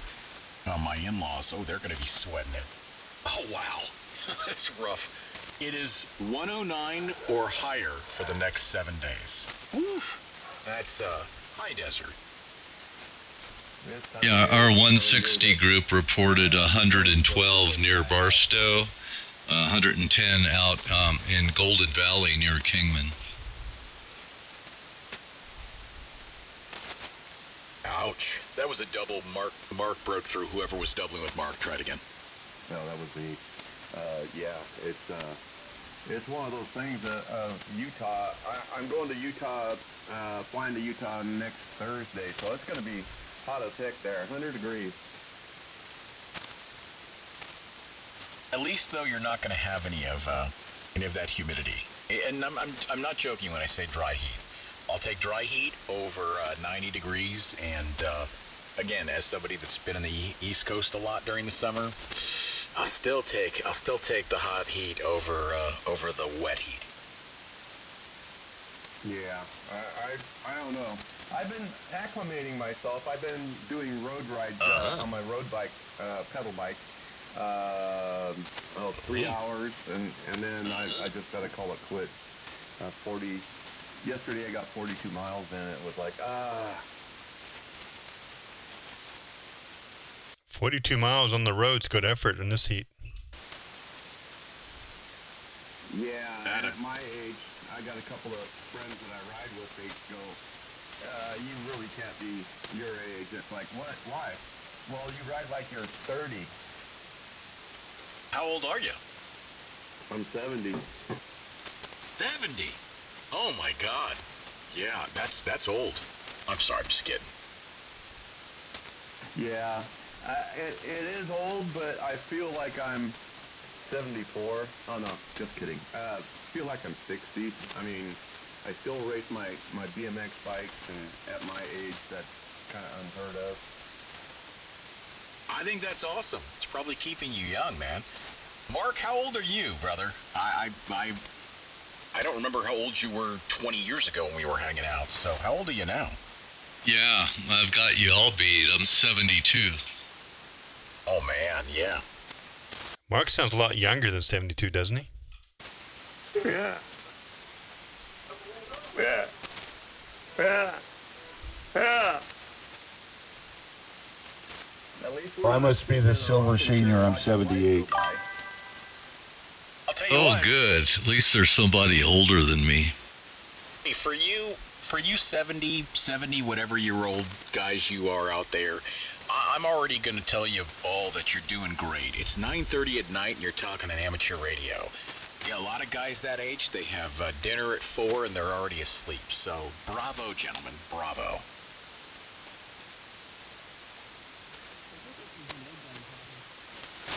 Hey, shut the front door. Oh, we?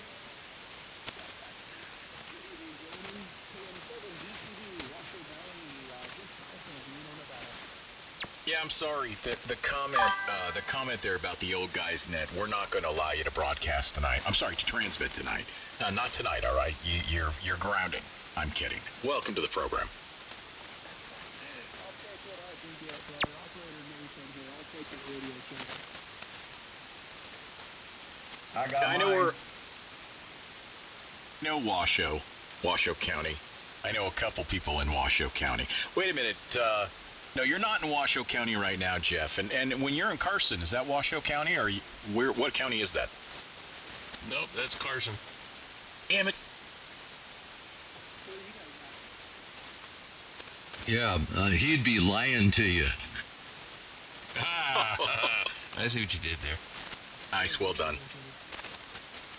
I'm in Sacramento, California, Sacramento.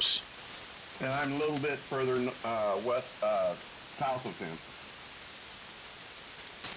Roger. PM7DTV back to you. Yeah, I'm in Washoe Valley, aka Washoe City, old historic area, halfway between Erie and Carson City. We're talking out here by Washoe Lake at the moment. Washoe North, 7300, 50% power, and All right. He's down there by my office, Smitty. Yeah, it's Jeff. I'm happy to hear you. But my buddy Jeff jumped in there ever so briefly. I know right where you are. I've driven by you a million times on my way to visit BLS in Carson, and I've got a kid at UNR, so I don't get down that way often, but I know right where you are. And boy, it's going to be hot tomorrow, brother. You going to be all right?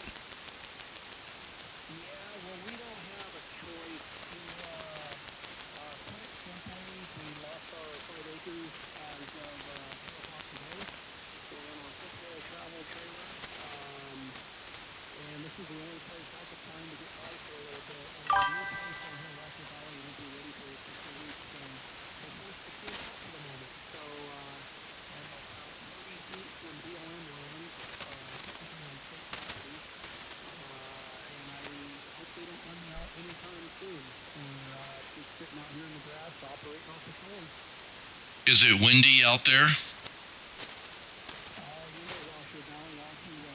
Normally it's pretty good, but other than the normal change of the hour, that cool air coming down from Tahoe, nothing bad, man. Nothing over 10 miles an hour. It was welcome out here today. We're getting toasty. Oh yeah, it could really blow through there. It's like just like that's what she said. Really crazy winds blow right through that pass.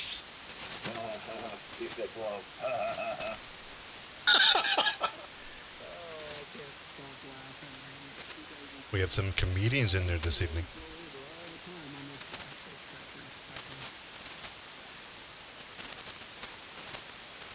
Yeah, when I was So you're... the doctor looked at my ass and looked at my face and said, "Oh my God, twins!" Oh.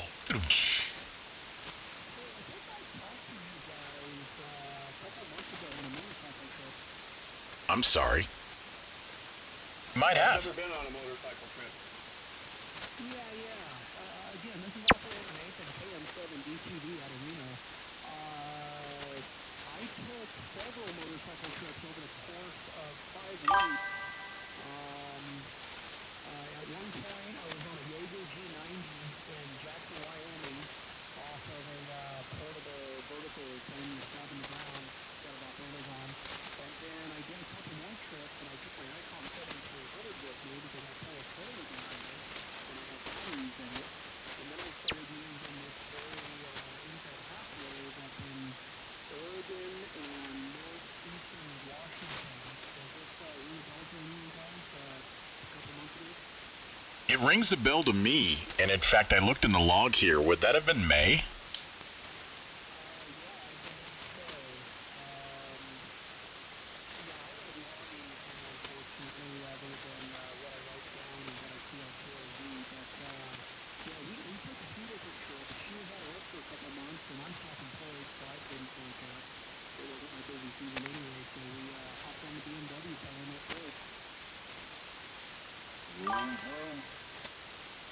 Yeah, very good. I know I worked you, and I'm guessing, let's see, it was here on 40. It was in the general portion, your general. I'm pretty sure we worked. I didn't put a note in here because I'm not cool enough for that. But yeah, I recognize you, Roger.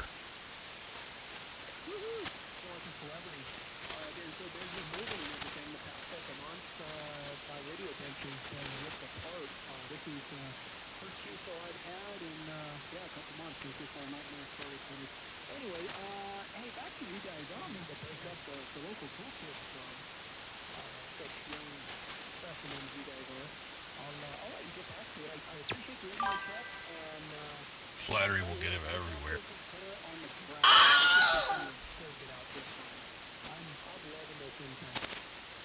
It's making me want to take a drive up to McClellan Peak. Wire hooked up to the rain gutter. Boy, that was a trip.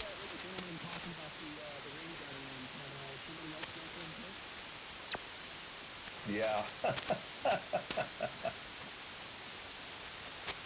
I got Mark, one what of were you those saying? G90s, and that little radio will tune just about anything.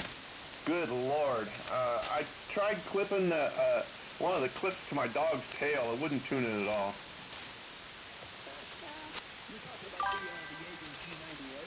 Yeah. That's because you needed one of those WAG antennas. Yeah, maybe that's what it was. I hear they perform Takes a better with different coil. Chinese antennas. they call that a wagging antenna, right? Right, yeah, it takes a different coil. Yeah, you gotta choke them at least once, 1 to 1. Yeah, you got to crank them up.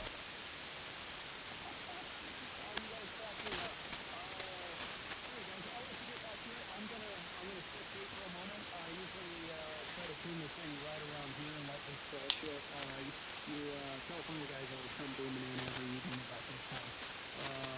Again, KM7 DTV operator Nathan, good to meet some of your acquaintances once again. Appreciate you guys being on. Remember this call? W6WZZ. It's a famous call. I'm not so famous, but the call is famous. W6WZZ question mark? Yep, that's it.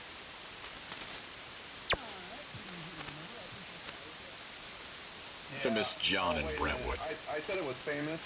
Let's go infamous. Yeah, Hey, come that's on, my John. line. You get off your pedestal there, Brentwood. Yeah, roger that. Milk crate, milk crate.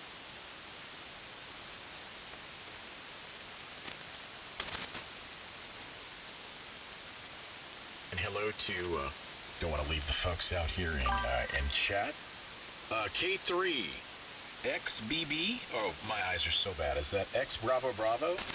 He says 7-3 for now. Oh, we're going to lose you. All right, well, wide open throttle. Good having you here tonight. And thanks for being so active here in the chat.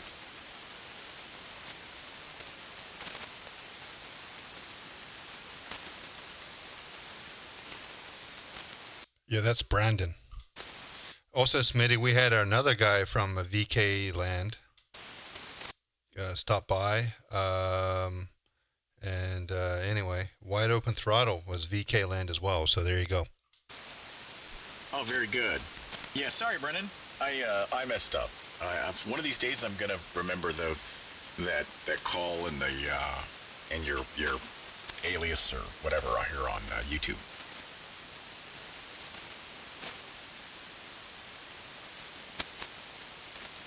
Anyway, time for IDing N6MUD live streaming on YouTube. So Smitty, you got a couple other topics there. I'm kind of curious. You said there's one about, was it about something about restaurants in New York or something? What was the other topic on New York? Well, I was going to, well, there's a couple things. I was going to ask you guys how you feel about air travel.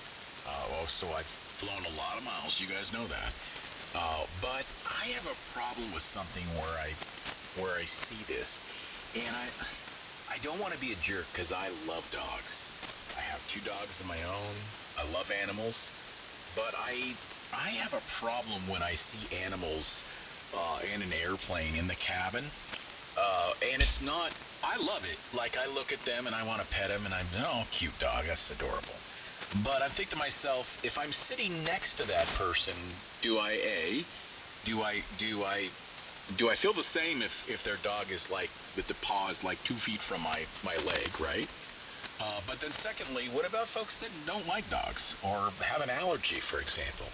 I just think it's kind of one of those things where, I don't know, I just, there was a dog, it was an adorable dog today, by the way, but there was a dog that was right across the aisle from me, and it was sweet, it was giving me looks, I wanted to pet it and give it a big hug, but I thought to myself, what about folks in here that have an allergy or that just don't like them? I don't know, I think it's kind of a little pretentious to bring your dog and treat it like a child on an airplane. I don't know, that could be a very controversial topic tonight, but I'm curious what the group thinks. It wouldn't bother me. As far as other people, all it would take is one person or a group of people who say, hey, we don't want your dog on here, and, should they be notified that there's going to be a dog on board? Probably. Yeah, there's a question in the chat. I don't know that I would call it a small dog. I would say it was probably 20, 25 pounds. So I don't necessarily, I'd call that a small to mid. And no, it wasn't down under. It wasn't even under the seat in a carrier. It was too big for that. It was mostly on the person's lap. And again, absolutely adorable. I did not have a problem with it, but I kind of look at it and I'm like, we're on a New York, we're on a 4.5, 5-hour flight. And that's just a long time to be sitting next to a dog. I don't know, just saying. And I love dogs, I'm just saying. What airline? Southwest.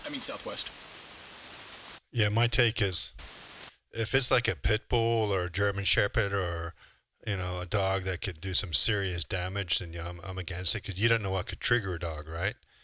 In a plane. There's so many like weird feelings in your ears and all that stuff that go on when you're flying. So I'm okay if it's Smitty, as long as it's not like a dog that could get really upset and do some damage. Well, I have a Bernedoodle, and my Bernedoodle's kind of a dick. He'd never hurt anybody, but he's a dick. So I don't, I wouldn't travel with my dog. I have labs, so there's no way I'd be traveling with mine. Yeah, my other dog's a lab, and I agree with you guys. That should just not be allowed. It's too big. The footprint of a German Shepherd or a lab is, that's too big. But this dog was probably on the verge of the size of dog that can comfortably or should comfortably travel in the cabin, but I don't know. I mean, he was well behaved, so, if he was yapping or something or snapping, then it'd be one thing. This dog didn't say a peep. It was very, very quiet on its best behavior, so obviously very well trained. So I shouldn't crap on the owners. I don't mean it that way. I'm just saying that, I don't know. I've seen other situations where it's been different than that, where the dog's yapping or something like that, and that makes me want to go nuts. It's like, no, if your dog's a yapper, it goes down with the luggage. So I've got a bigger beef. Relieve itself. I don't know. It's a 4.5-hour flight. I don't know. I had my eyes rolled back there for a while there, Mark, taking some nap time. I would hope that the owner would have thought of that before they got on the plane. In today's society, you never know. An announcement stating that there is going to be an animal on board, and if you have any concerns, please get a hold of flight attendants. I think that would be more than considerate for the airline. And like you said, that with people with allergies and stuff like that could be a hindrance to them.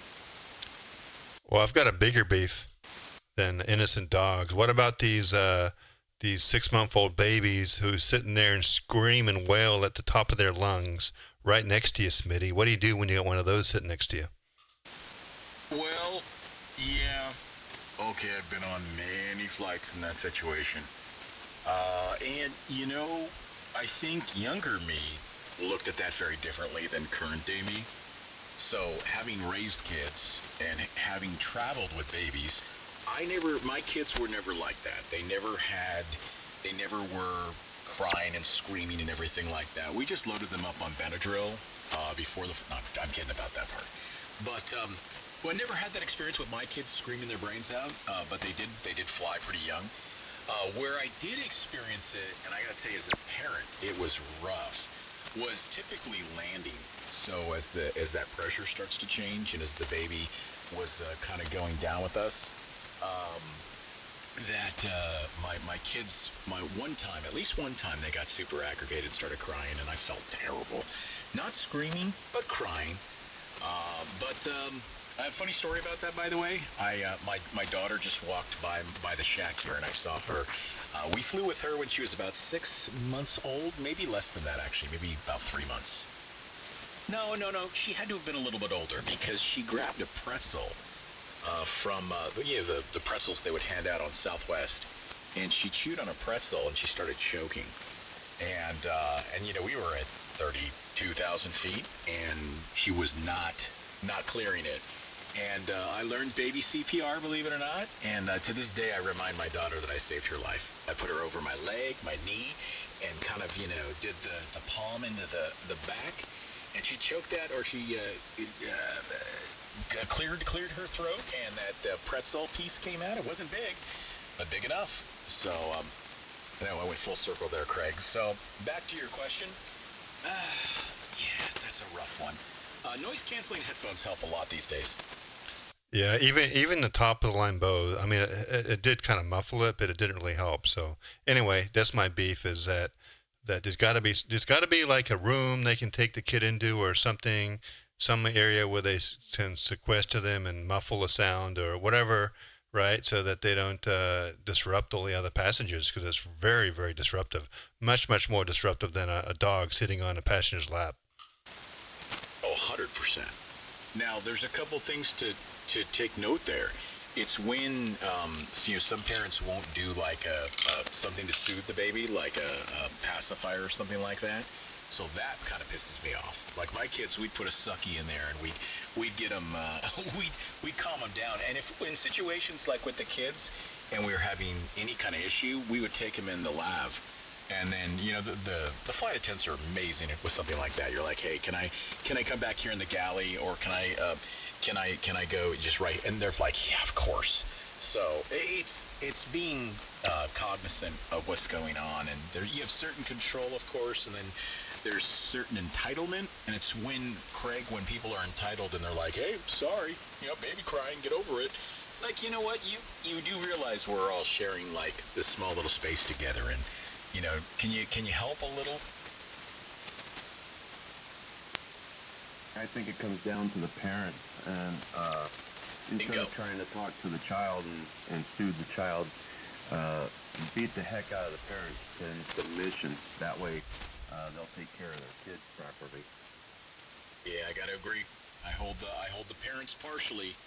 Babies cry, I get it, but parents can help the situation and don't need to compound it or be like, hey, I'm sorry, just gonna have to get over it. It's like, no, now you're being an entitled twat. Get a life, dude. Is that a get a life, dude? Is that what you said?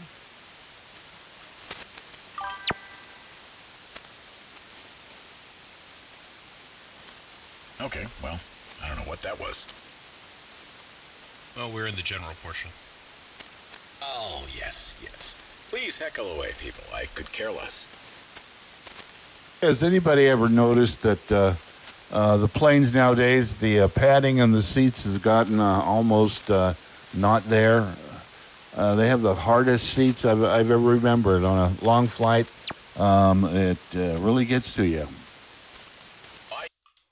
You know why that is, right? If the seats have too much padding, it takes up that extra inch they try to take away from the seat placement from the, so they're trying to make it feel like you have more room, so they just take away the comfort. And I want to know about Craig, man. Craig in an airplane. That's got to be rough.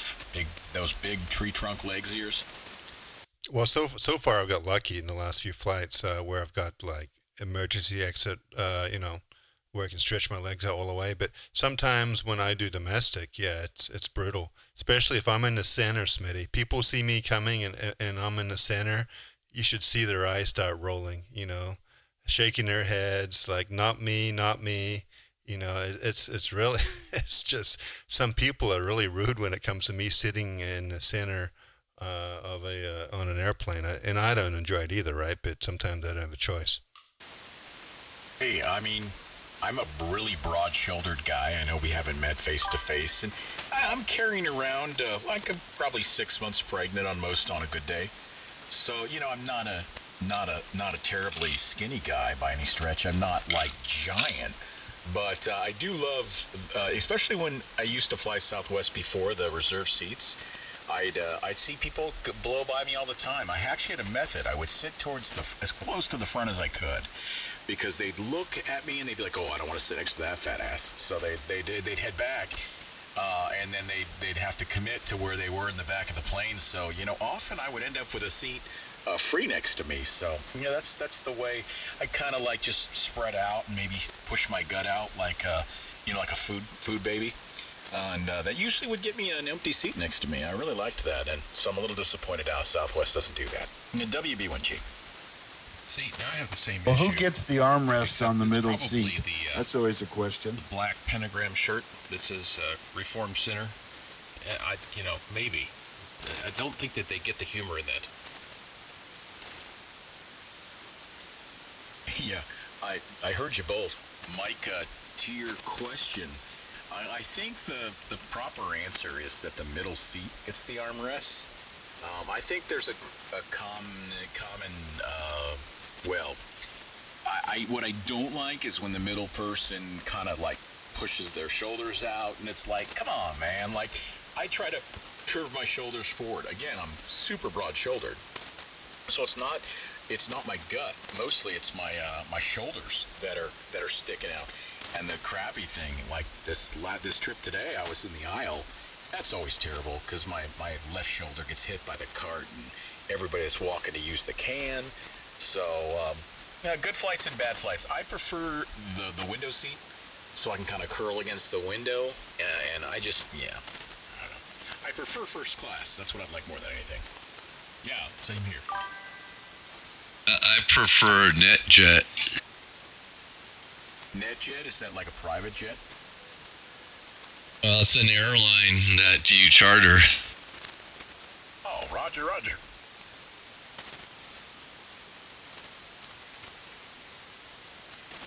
Here's Idaho. Ooh. There's Idaho. WS7K late night session has commenced. 10 over, almost actually going a little over 10 over here to SAC. Hey, Idaho, this is Big Bear. How copy? Hello. Yep, 400, almost even. Yep, almost. Sounding good. Over here. Welcome to the Mercury family. I feel loved. It's nice. It's a nice little rig. I gotta wait for my battery to show up, because I'm using this chintzy server power supply, switching power supply. But everything runs good. It's quiet. I have a little FM booster, the 300-watt PA, a commercial PA, that runs off 48 or 50 volts. And I saw that picture, and I know that exact power supply. Be careful, man. Mine used to get really, really hot. Although it was full duty cycle, and yours isn't going to be full duty cycle at least. But when I was putting out 300 watts on this little PA, it got hot. That's what she said. I just got a notice from my EcoFlow that I've switched to battery. I have the whole shack here basically plugged into the EcoFlow, and then that's plugged into the wall. But I've already tripped the breaker. So we are now on battery. I got to figure out what to do about that. I was talking to Andy and Mark earlier in the day, and they suggested putting some toroids in the actual switch panel, which I may do. But apart from all that, we're still here, and we're not nuked offline. I may be able to supply some information for you if you're running an EcoFlow unit. What's that? Well, depending upon the unit that you have, the one that I have, I just installed it last week, and it has a charging current, maximum charging current, of over 1,800 watts. And if you do Ohm's law, you'll know that a 15 amp circuit isn't going to hack it. So I had to, I ran a new circuit into the room there. 20 amps, a dedicated circuit just for the EcoFlow, and everything's been resolved. Oh, I follow what you're saying, albeit I don't think that's my issue here. The reason it's tripping is because it's an eaten piece of crap, and it trips even at 200 watts occasionally. I have the EcoFlow off on the charging. I manually set it so that when it's above 50%, it doesn't charge at all. It just goes one-to-one with input-output when I'm plugged into the wall. But apart from all that, it seems to flip over real quick. I have the Delta 3. The Delta 3 Pro, is it?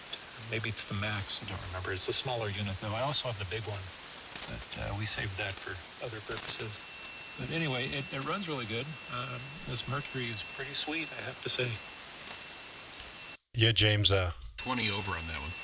Yeah, you're 10 over here in San Diego, and so you're saying you had the same problem, right, with the other amplifier. But now, because you're doing more power, it's probably going to trip more often, the breakers. I'm assuming you're saying that the RF is causing the breakers to trip, is that right?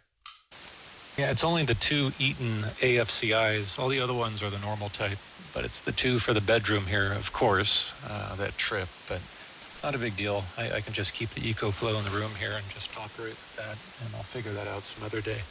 But yeah, you're how all many amp 25 service is it? Jeff, you're pretty loud. Craig, you're way louder than before today, so I'm glad to see that. Is that a 15 amp service that is tripping? It is a 15 amp. And which unit Eco do you have? Do you have the 3,000 watt one or less? This one, I think, goes up to 1,800. But again, I need to stress I'm not using the actual wall power at the moment here. And even if I was, it's not going to draw, I don't think, any more than probably max, like 800 or 900 watts. Well, there's a surge I've noticed in mine. I had mine set to 900. It would trip my 15 amp breaker because it lets loose before it actually, goes down to that. There's a switch on the back, that's maximum charge, and even though that's flipped over to the other, whatever they call it, current, the charging rate or whatever they call it, I don't know. It was still tripping after it was calling for a charge on a 15 amp, a perfect square D breaker circuit. Man, you're tripping.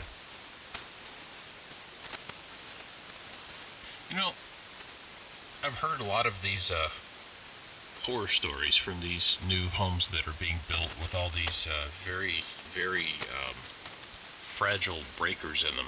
So I'm wondering if there's something that you could upgrade to get rid of that. That's exactly the reason why in my shatty wired house that I have 220 in the shack. For that exact reason, I actually was starting to blow the 15 amp breaker that supplies the shack here. The thing is, it doesn't just supply the shack. It supplies the shack and the kids' rooms and the master bedroom, and I mean, just too much on one breaker. That's my problem. Yeah, that's exactly what happened here, Smitty. Yeah, but I just got James's text. Thanks, Jeff. Thanks, James. Sure.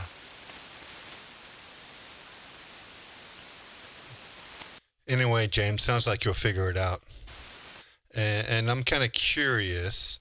I've heard about those Eaton breakers. Now, here's the thing. I mean, you tell me, James, and I think a couple other people I've heard in the past say that if you go out and you change the brand of the breaker to something else, some other brand that did not come with your house, then if something happens and it determines that the breaker was the box was the issue, then supposedly your insurance company can can deny the claim or something. So before you screw around too much, James, you might want to check that out. Over.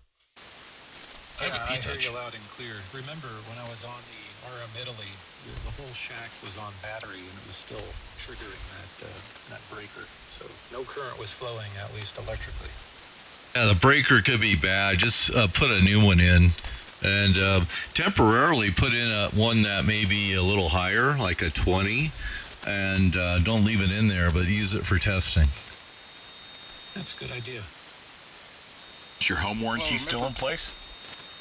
It is indeed, but I'm going to have a tough explanation for why I need it warranted. Yeah.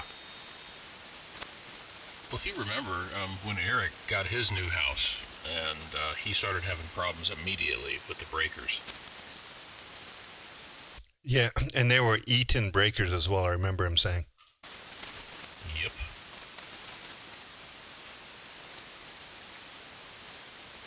How am I sounding down there to you, Craig? You're loud here, but I'm running more than I normally do.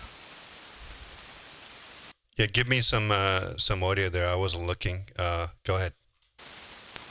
Okay, I haven't been monitoring the YouTube feed, so I was just curious. Anyway, so this is more of a output wattage that I would ordinarily use while I'm home. So there you go. Yeah, you're peaking 10/9. You sound good. Everyone sounds good this evening. You're about as strong as James is right now. Yeah, I believe you, Jeff. I took a snippet of you when you're ready. Hey, Jeff. Okay, well, hit me. Wattage that I would ordinarily use while I'm home, so. That's pretty good. Yeah. That was accurate.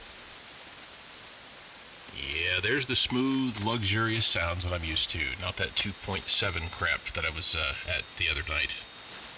Lots of signal there, Jeff, but it's a shame your audio is so... Oh my god. Yeah, it was the best 2.7 I've heard in a long time, though. That's what she said. And hey Craig, how accurate is the S meter on your on the YouTube channel? There was only one showing of a chainsaw. Good. And Mike, my S meter is very accurate. It's calibrated. S9 is 50 microvolts, so yeah, it's calibrated pretty accurately. I thought it was supposed to be 73 dBm. My Thetis is not, and I haven't figured out how to set it up properly. Yeah, so 50 microvolts equals 73, I think, dBm there, Mark.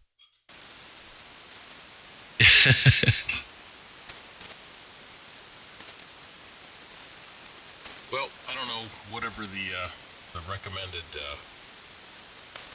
input level for the calibration was. I just took the service monitor out and hooked it up and said, this is it, here you go. And that's what I've set all mine to.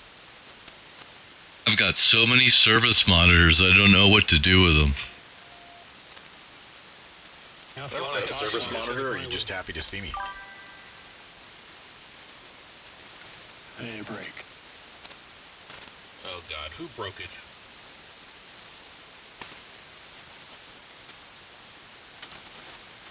Casey from Roseville, just saying what up, Smitty, and then I'll be out of here. Oh, hello, Roseville. I'm sorry, I didn't catch the call, but you were loud. Hey, it's Casey here in Roseville, KO6F&I, using all your old shit. Or sorry, excuse me, junk. What do you got online right now? What's on the air? Just your SPE. Other than that, everything else is my original junk. Oh, okay. There's the SPE on the air, everyone. Right there. Just a different location. Good, man. Good. Are you feeding it with a 7300, or what's the radio right now? Oh, I'm on the Hermes. 7300's in the box. It hasn't been out of the box since I bought this little stinking thing. Oh, fantastic. Good to hear you on the air, my man. Very good to hear you on the air. This is my new best friend in Roseville. He just buys all my used equipment, but so I contact him first. Best friend, aka guy that buys a bunch of used stuff. But so far, it's all been great equipment, so thanks. Appreciate it, Smitty. Good to hear everybody on the air. And I think I heard N6MUD, who was helping me out a whole lot last night with some audio setup issues. So hopefully I'm sounding a little bit better tonight. KO6FNI. Oh yeah, you sound a little bit better tonight. I'm not sure if that was me last night, but anyway, yeah, you sound sounding better. Got a little bit more tweaking to go there, but yeah, I'm kind of curious. What amplifier do you have with the Hermes? How many watts are you putting out right now? I'm just using the Hermes directly into the SPE Expert, so I think I'm averaging about 250 watts right now, driving it with about 5 watts of output from the Hermes. Got it. Yeah, sounding pretty good. 5 watts drive into the SPE, sounding good. And yeah, and you know, I see you're 5 kilohertz wide, so good job on getting all that set up. Hey, Jeff BLS. By the way, Jeff BLS is the original owner of that SPE. He's owner number 1. Yep, I'm the one who bought it from Germany. Wow, it's got some great lineage here. Question, James, go. Did you advise your Roseville contact, or maybe Smitty, did you, about the phase linear filter and Thetis? No, I did not, but go right ahead. Long story short, Thetis comes with the low latency filter on. If you want to get a little less ringy sound. Exist, did you find anything online that there might be some old stuff that would suit your purposes? I had a chat with Claude about it better and different. Roger, agree wholeheartedly. Make that change. DSP, setup, DSP, and then I don't remember what section it's in, but you'll see it there. You're probably, well, I don't know what you're set at, but I agree. Set it to linear phase instead of low latency. I am looking for that setting right now. I'm not seeing it under DSP, but I'm going to look around. There's some other filter settings in a different tab. It should be under DSP and then options, subcategory options, and then it's in the middle there called filter type. You'll see filter type, SSB AM, and then RXTX. There's 2 different drop downs there. And again, DSP option subtab, linear phase. Got it. Enables linear phase. Talk a bit. I swear I already hear it. Alright, linear phase is enabled. Hopefully this has made some changes. Testing. Yeah, I already hear the difference. That's good. Yeah, and there's one other thing you're going to want to do, and that's increase the delay for your push to talk, because it's cutting me off.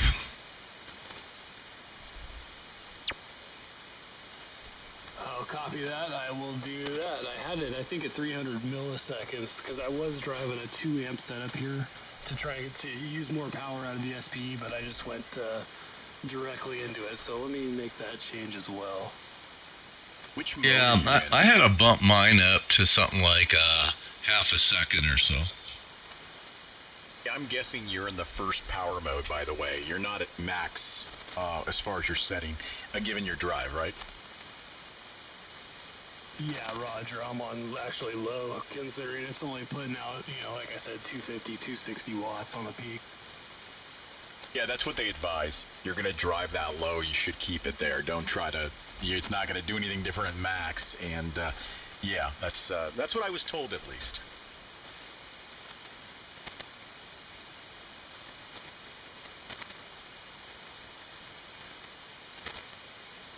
Has anybody, kind of different subject here, since they have upgraded to this new version 15 software, I haven't done it here in Fallon yet, I've done it down in Carson, but allegedly you can integrate the free DV software with the version 15 so that you can actually use the free DV digital HF. Has anybody done that? I can't stand that stuff. I'm with you, Mark. I can't stand it either. I can't either. I haven't done it. Well, look, I'm not saying that it's 6K analog audio, but I think it's very interesting, and the forward error correction is rather good. I mean, I played around with free DV. John and I did it a couple years ago. And you're right, Jeff. It's pretty good for how narrow it is. And it is pretty resilient in terms of you can actually have people talking behind you, like weaker signals, and it doesn't mess it up like D-Star.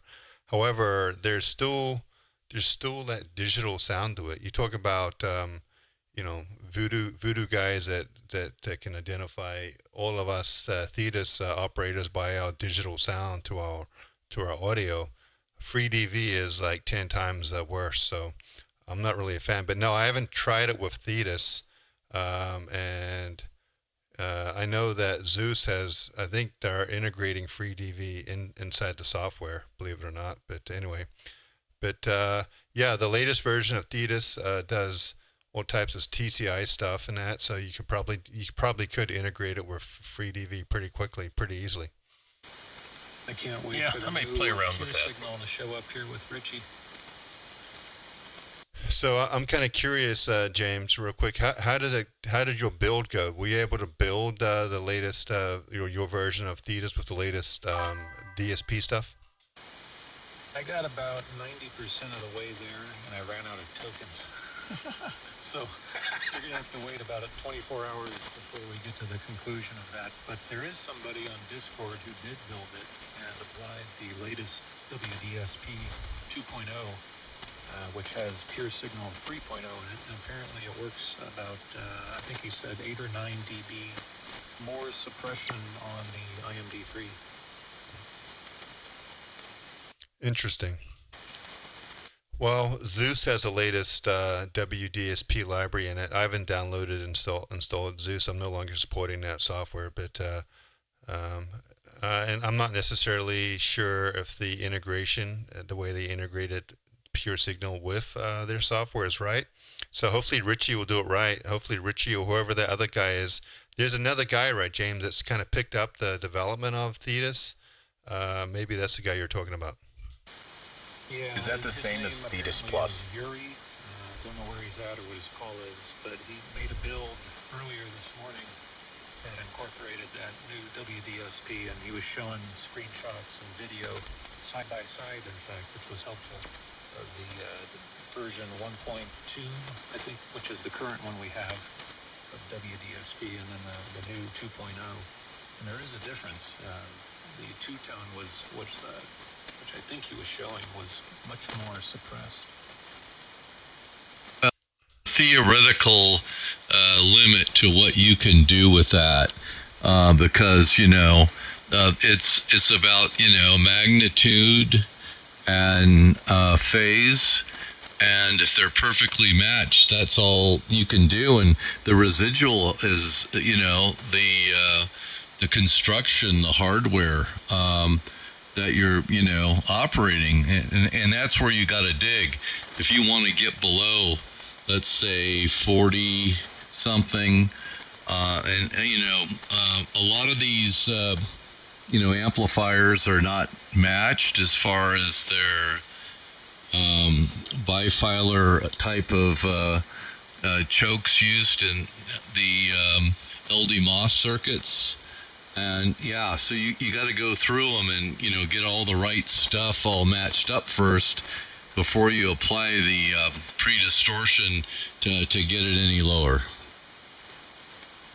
Yeah, notwithstanding all that, which I'm sure is the case, and never mind all the different hardware and amps and everything else, but somehow, some way, his output was showing just a tad bit better suppression, which I found particularly intriguing. I'll probably know by tomorrow once I get my build going. It's already done the integration. I just need to compile the new DLL files, as well as, I guess, recompile Thetis again, because there's some validity and verification checks. It checks to see what version of the dependency that you're running, but stay tuned. Tomorrow I'll have an answer for that. And Smitty, Thetis Plus is different. Thetis Plus just allows you to do some plugins for whatever those those sound and EQ programs, the VST plugins, I think. Is that right? Something like that. Yeah, Roger, VST. It's a separate build, though, right? Roger. Yeah, not VST audio plugins aren't not interested. I'm still here. Oh, you are? Yeah, I had to take a phone call real quick. W6WZZ. All right, the big WZZ. Whiz. Yeah, my wife laughed at me when she saw that. Oh, now they're going to call you the Whiz. Or the Wizard, you know. Yeah, the Wizard, the RF Wizard. There you go, man. There's a lot of ways you can go with that. Yeah, I think when I get my extra, I'm going to do another one. Or maybe I'll just keep this one. It is a lot easier to roll off the tongue because for contesting and stuff. The hell was that? A video game sound? I heard that too. Who wants to raise their hand and take credit for that? That was my phone. Somebody was texting me. One of my buddies was texting me about some stuff to put on my Jeep fenders. I was like, oh man, a ghost just died. Uh-huh. Uh-huh. Uh-huh. Guys want to hear a joke? Was that it? Uh-huh. No, I got a joke to tell you if you want to hear it. Hey, please, why not? It's after 10 p.m. Okay. There's three guys walking through the desert. A Frenchman, an Italian, and a Polish guy, because you can't say Polak because it's not politically correct. Uh-huh. They're walking through the desert. The Frenchman is carrying a loaf of bread. The Italian's carrying a bag of wine, and the Polish guy, you got to say Polish because it's not politically correct to say Polak, was carrying a car door. And the Frenchman asked the Italian, why are you carrying that bag of wine? He says, well, if I get thirsty, I can drink. The Italian asked the Frenchman, well, why are you carrying that loaf of bread? The Frenchman says, well, if I get hungry, I can eat. So they both turn to the Polish guy. You can't say Polak because it's not politically correct. They said, why are you carrying that car door? Well, if I get hot, I can roll it out in the window.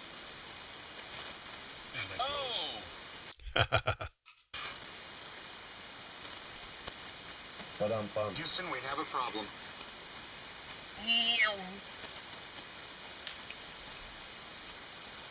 Yeah, that was appropriate for the first time. Wait, here's one. This is a good one. I don't get to use this one very often. At no point in your rambling, incoherent response were you even close to anything that could be considered a rational thought. Oh, that must have been talking about Fauci. Yeah. Oh! That's true. He pleads the fifth. What? Really? Every question that guy got asked, he pleads the fifth. It's because he's a drunk. You could tell by looking at his eyes.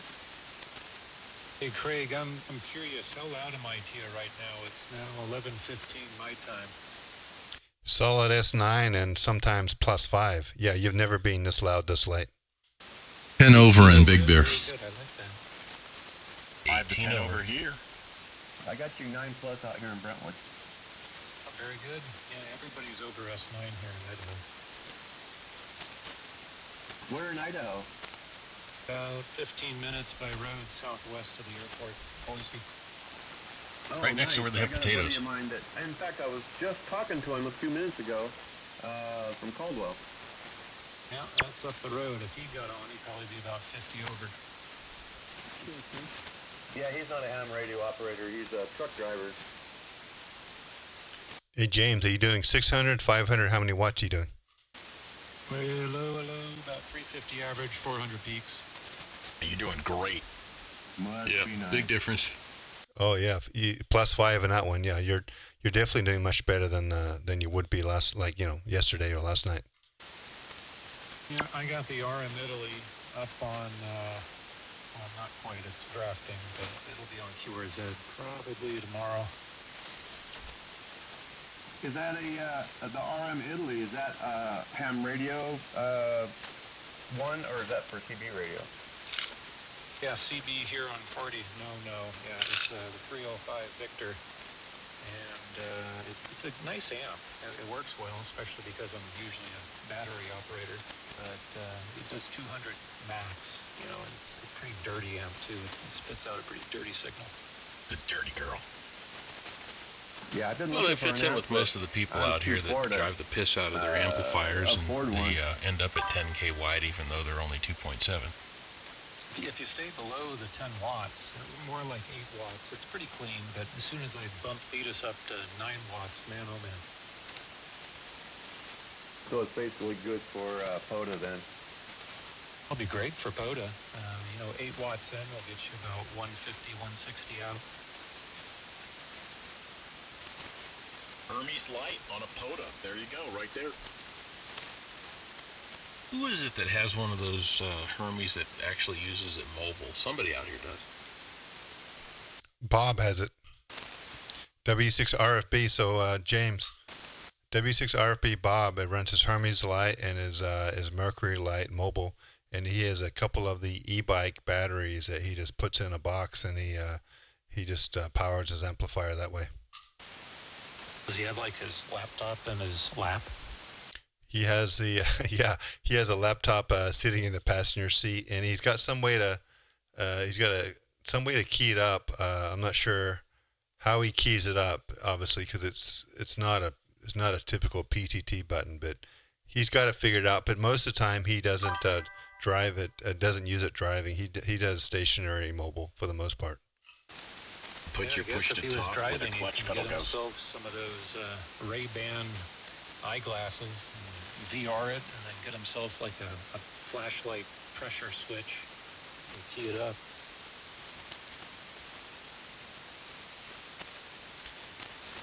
Yeah, Jeff, you know what you should do is that Mercury light would pair real nicely with that TS480 in your work truck. Yeah. I've actually been thinking about trying to figure out a different microphone for that thing, because I don't like, you guys don't know what I'm talking about when I explain this. The plastic microphones, when the plastic rubs together and it creaks while people are talking, especially when they're narrow, that drives me insane. And I hate that about that radio, is that has a creaky microphone, so I'm trying to figure out something else to use. Yeah, I totally agree. That makes you want to, kill yourself when you keep hearing that. That's crazy, those mics that, they keep sitting there and they keep squeezing the mic while they're talking, and oh man, that drives me nuts. Yep.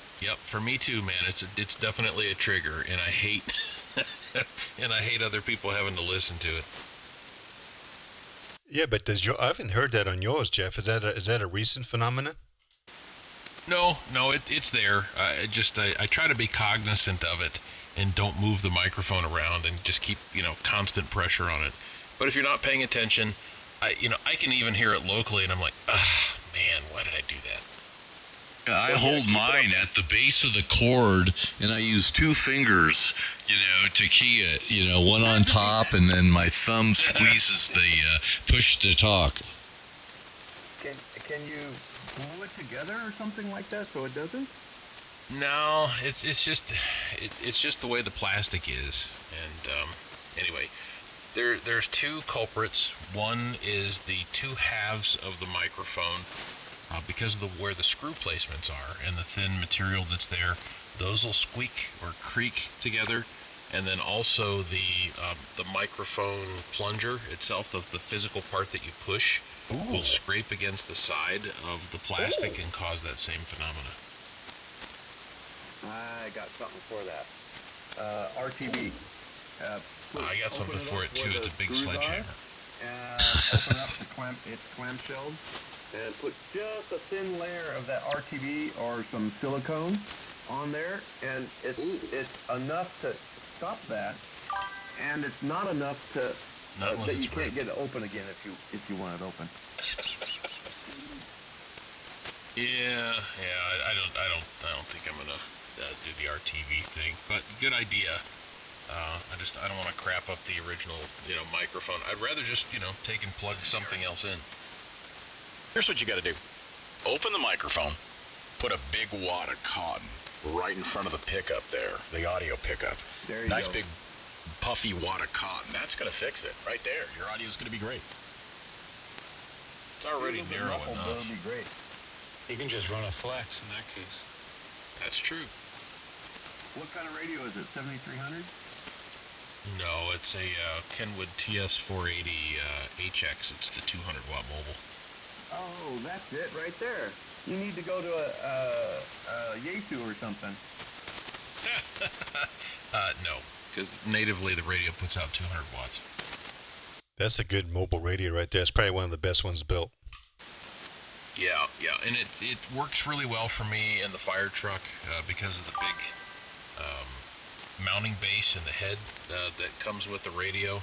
So I have very easy access to it while I'm driving, and I've got pretty well memorized like where the buttons are and how to manipulate things. So what I really like though is that you can program the PF, the preferred feature button, for a low power AM carrier, so that I can do my my tune up on the screwdriver real fast, and it works great. Keep it head. Yeah, but I didn't use the word deek in front of it. Anyway, yeah, it works out great because it puts out a 5-watt carrier, and I can look at the SWR meter that's built right into the display and tune the screwdriver antenna with the remote control. And so far, it's been okay. It doesn't have quite the resonance that one of the really large coils would have, but man, I'd have to do a lot of reinforcement of the steel that thing's mounted to put one of the big like scorpion antennas on that truck. God, that would look weird. K5 BLS. WD1G. Question. You? I'm looking at your stream and I see at 7250 you got some crazy birdie action there, but I'm noticing I have a shadow imprint of whatever that is showing up on my receiver. Makes me wonder what that is. Good old EcoFlow inverter. Oh, I guess that makes sense, huh? And we're both running one. Every 100, let me zoom out for you, James. Every 100 KC, check it out here, one sec. I have LED lights that ruin my night. People have solar powered LED lights out here, and it's like along the. You can see there 7350, 7300, 7250.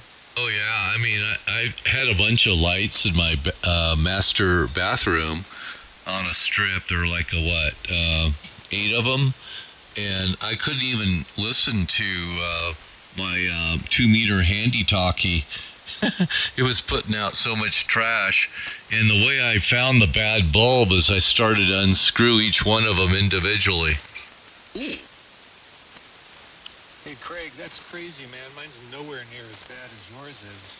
I mean, it's just a faint little trickle at the same frequency as you have. Yours is crazy. Keep in mind, I'm running 240 volts, 220 on my EcoFlow, and right now it's pulling. Well, right now my amplifier is pulling out, drawing output 1.3 kilowatts. However, when I unkey, it's about 900 watts. So the more watts that thing produces under 220, the bigger the birdie on my waterfall.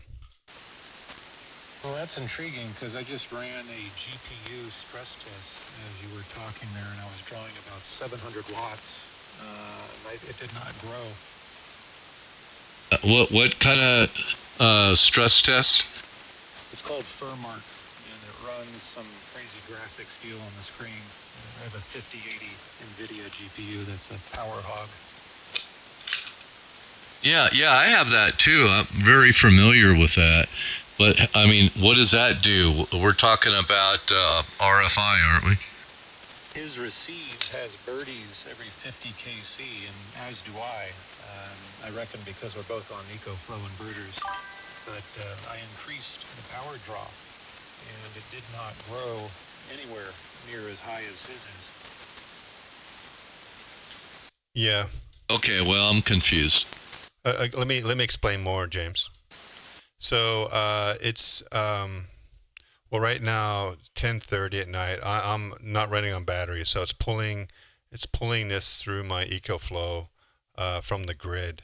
And it does it even if I'm on battery. It doesn't really matter. But yeah, man, it's because I think it's got something to 220.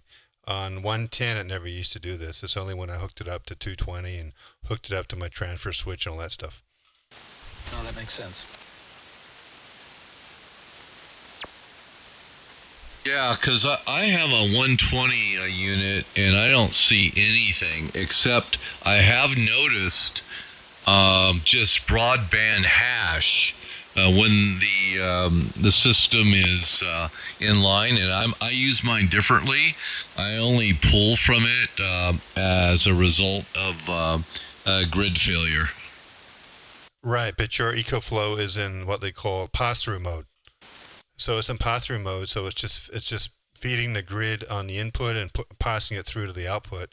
And then if it notices power goes out, it'll fail over to the battery in less than 10 milliseconds. So I think because the fact that your EcoFlow is turned on, the inverter is not really doing anything as far as I know, Mark. It's just passing through the power, just passing through the circuit, and it shouldn't be really producing too much hash. It's kind of odd it's doing that, but anyway, yeah, my EcoFlow is in the same mode right now. It's just passing through power right now. Could the fan be? Yeah, well, I don't have all the weeds that pop up like you do at all. And when it is running and charging, I've checked it, both ways, and it's very, very quiet. But I do notice a little bit of hash I pick up as the noise floor. That's what I mean. The noise floor comes up. I can hear that come up. I can see it come up. That's what I sent you the other day there. Could that be from the fans turning up and speeding up and slowing down? Yeah, I don't know about the fans. It's the inverter. The inverter is running, and and I've checked it, with the inverter on, and then with full charge current, and I looked across 40 meters, and I didn't notice any kind of. I was pretty much amazed how quiet it really was, because I was expecting, like I have out at another location. Which is pretty brutal. I have a 30 kilowatt plant out there with two 15K inverters, and I've got that minimized. So yeah, I know how bad that stuff can be. It can be quite a challenge. And here's the thing: if you wrap toroids, I wrapped a big toroid around the thick wire, that's basically a generator cable, right? It's really thick around the wire that goes from my EcoFlow into my my transfer switch. It didn't do anything, so I didn't even know how to begin to quieten this thing down. If you guys have any ideas, let me know. But toroids don't matter. It doesn't matter. I'm not sure. I wrapped the cable into a loop. It didn't matter. So no clue how to make this thing quiet. Yeah, I've run the same thing too with inverter generators. I've run used toroids, massive ones, and it doesn't do anything. You contact the manufacturer, see if they had any input. Oh, they don't. Yeah, and recently, as of a couple days ago, Trump's banned all Chinese inverters. So pretty soon, Mark, you won't be able to buy these much in the US anymore, I think.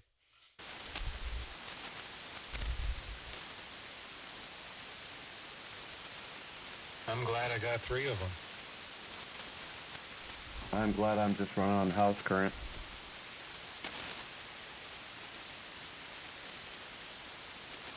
Well, it's 11:30 here. I gotta check out and go squeeze in a TV show before I close the eyes. We'll all stay classy. Whiskey, sugar, 7 kilo. I'll be on tomorrow though, and we'll see when that battery shows up. I ordered a 48-volt battery, so I don't have to do this funky dance with the EcoFlow, but it may be a few days out. We'll see. Anyway, good night. 73s. Holy crap, you're almost 30 over. Sorry I missed the record button. Catch you later, James. Yeah, you too, man. You're almost 35 over. All right, see you later. Have a good evening, James. 7-3s. Yeah, we'll see you later there, James. WA7CCA, Big Bear. W6WZZ, Brentwood. November 9, Golf Delta Mike, Denver. Denver, yeehaw! Mikey, hi Mikey. How you doing, man? I used to live in Thornton, just outside of Denver. Well, I'm doing okay. How does your amp sound to you? Oh, it sounds good, man. Nice and clean. Yeah, it came from a good source. Anybody want to donate an amp? I only got 2 extra. I'm amp deficit.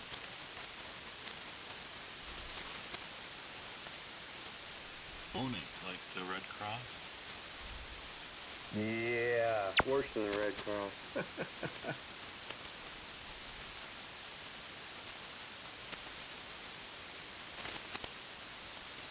I found one that I wouldn't mind having, but it was $4,000, and well, I'm not ready. That's a perfect double. Go again, Mike.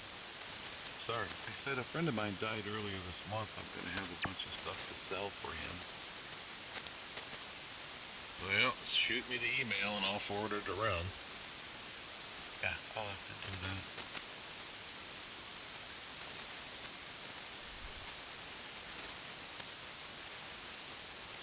Craig, I don't think it's been close to a year. Just maybe, last since weekend got the KPA sold, so this one's paid for now and free and clear, and the money's back in the bank. K5 BLS. Nice double. I got you the mic. Yeah, it's been a long time, Mike. I hear you and Randy talk from time to time on 80, but I just listen on that band. How you doing, man? Sounding good into San Diego. Oh, thanks. Yeah, I'm doing real well. No problem at all. Thank you. I hope you're doing the same. Oh, yeah. Yeah, I just got back from a nice 6-week vacation to New Zealand and Australia, so, yeah, life is good. Nice. No, Jeff's riding high in the saddle. Yeah, so far, I mean, as far as equipment goes, life is good. As long as you got air conditioning. Oh, yeah. I got a fan. Are you still up in Evergreen? Yes, I am. Yeah, well, is it warm up there?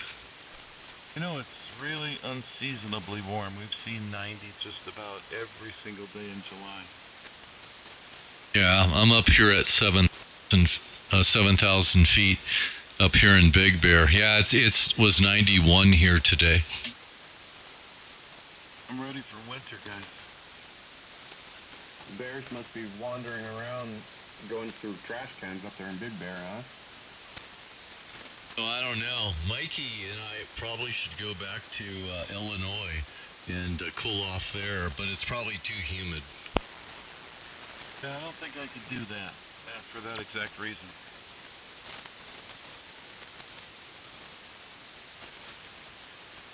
Yeah, I used to have to travel there for business a lot. So, yeah, anyway, I guess it's better to go now than it is in January. You know, they've been having some pretty mild winters back there since I left. Yeah, I remember sliding all over the place, driving all over that place in January. Yeah, well, that was at 5 miles per hour, too. Yeah, it can be challenging, but I've been gone a long, long time. But I remember, 4 or 5 foot snowfalls and snow drifts, and it doesn't really snow that much anymore there. Yeah, we haven't had any snow here, I don't think, for a couple of years. And we get more snow on the average than Calgary. Well, we didn't even have a winter here. I mean, be the weatherman or anything, but I've been here at least 20 years, and It never really got cold. It never really snowed. I never had to take the snowblower out. I never had to have my office snow plowed in the parking lot. Like, we didn't have a winter at all. Yeah, it's been that way in a lot of places. I wish we had winter here in California.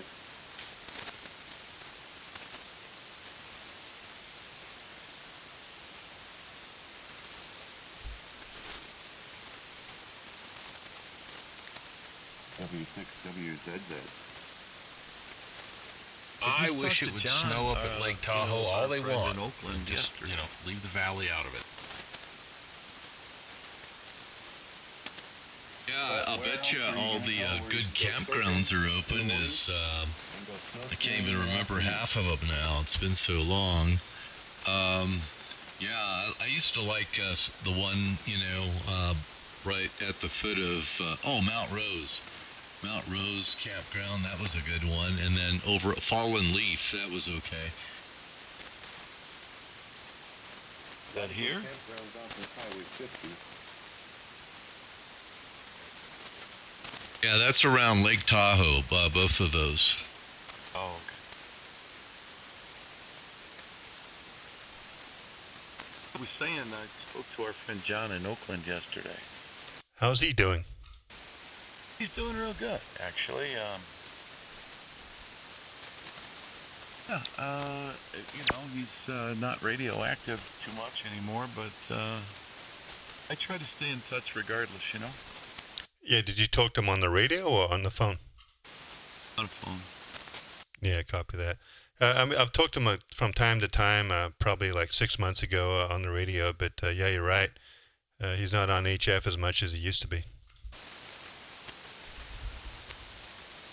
Yeah, we really miss him here. Yeah, I wish he'd get on, but I had a problem with my computer that runs the Anan, and it's a Windows problem, so it's one of those hold it in the palm of your hand computers. Well, we worked on it over the phone for a little while, and he said, just send it here. Those minis, yeah, I used to have a mini. I got a little bit bigger one now, but I've been through a couple of those little mini PCs. Well, I never thought I'd need more than one. Yeah, I don't know, man. It's not really a hardware thing. I think it's the software. At least on these minis, a couple of ones I've had, the software gets bad, and then it corrupts the BIOS, and then it's time for a new PC. That's exactly what happened to me. The corrupted CMOS chip or something. Yeah, this was like a while ago, a couple years ago. Microsoft released an update to Windows 11, and if you had a certain, I had a Minus Forum AMD. If you had a certain AMD BIOS, it corrupted the BIOS, so basically bricked the PC, and it did that to hundreds or thousands of PCs out there. So yeah, I just got a new PC. Yeah, well, Homer Simpson would say, "Don't." Well, you remember I had that problem with mine that I'm using here to operate this system a few months ago, Craig. That's the one I had to spam the escape key to get into the BIOS so that you could get into the admin section to save the password. Yeah, that came out of nowhere. It came out of the blue, right? Yeah, I left one weekend and came back and it was just dead. Oh yeah, well yeah, a lot of those do have that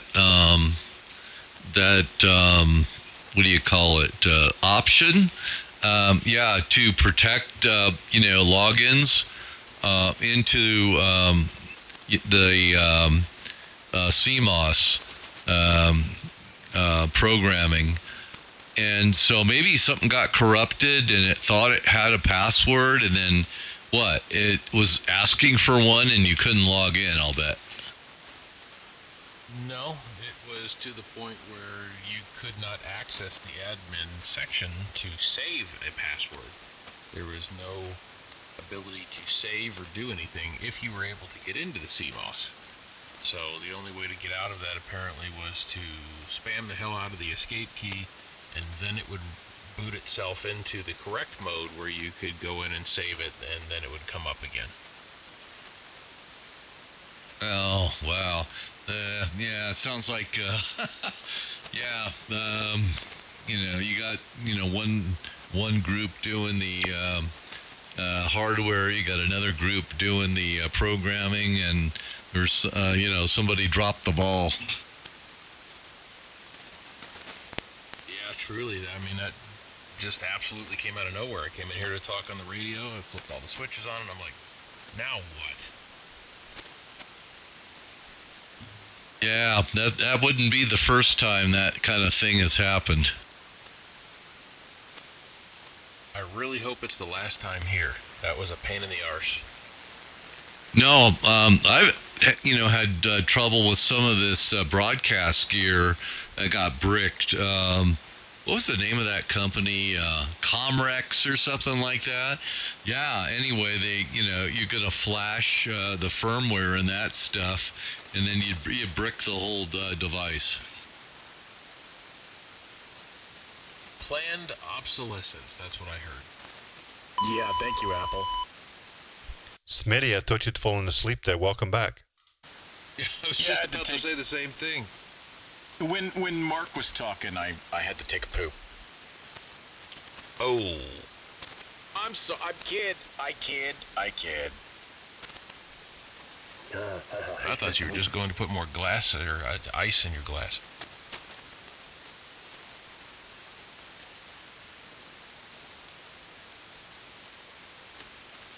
Smitty keeps pushing the attendant call button and she's not coming. K5BLS. Can I have a refill? WA7CCA. WB1G for ID. And I'm gonna tap out here soon. I am starting to get a little woozy, a little sleepy, little nights. I was actually quite motivated by the call button that I actually make my link tone for the All-Star as that bong tone that you would hear if you hit the call button on the airplane. I like that. I got to find a way to incorporate that as on the soundboard here. Every once in a while, the call button. I can tell you how to do it in SoundForge and then save the file. Hey, Smitty, do you have one of those old 360 systems shortcuts? I do have a shortcut. It's not in operation these days, but I do have one in the garage. Yeah, well, they wear out, the pads and all that stuff. But, yeah, I mean, those are pretty cool, and they're cheap too. Everybody here could, mix those into their audio, record a bunch of liners, and then hit the button. That would be perfectly entertaining. I'll tell you what, man. What's a close second is I have a Stream Deck, and I love this thing. And it gives you a bunch of buttons, and then I just map those buttons. So I kind of have a newer version of the shortcut, just PC powered. I just press buttons, and there we go. I can do all sorts of stuff. Or there we go. So yeah, I used to love those, but the Stream Deck does just that, in fact, and I've got it all wired up here. I'm actually wiring the audio, that separate audio output, into the Orban, so I can always hit one, and then it'll mix it, nice and perfect there. There we go, WB1G. CB radio all over again. Hey. You need to add one more button in there for, I take the fifth. Oh yes, the ouchie button.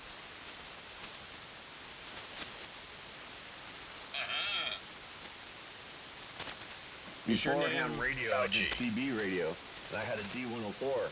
And in order to get a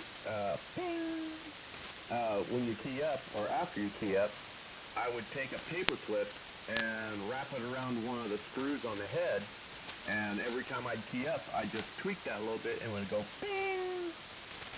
Well, see, now if you download Zeus, it's built into the software. All you have to do is just click the checkbox, right, Craig? If you want a Roger Beep, yeah, just click on the Roger Beep button, and there you go. I'm not that smart. Well, neither were they for incorporating that, but, you know, it's there. Now, why they incorporated a Roger Beep into that is it's quite funny. I know sometimes it's hard to tell when people unkey on single sideband, but my God. Yeah, back in the day on CB radio, I mean, everybody was wanting a Roger Beep, and I couldn't afford the electronic one, so I figured it out. I had a D104 Silver Eagle, and I made my own. Ah.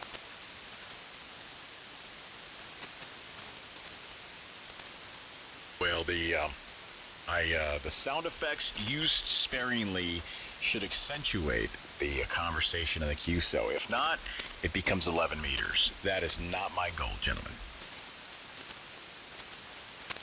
Hey, 11 meters has its place, not on anywhere around here. Oh, just wait. Wait till they give all the technicians half of 40 meters. Yeah, Mark, what do you think about that? I don't like any of it. Me neither. Study up. Ditto. Get your damn general.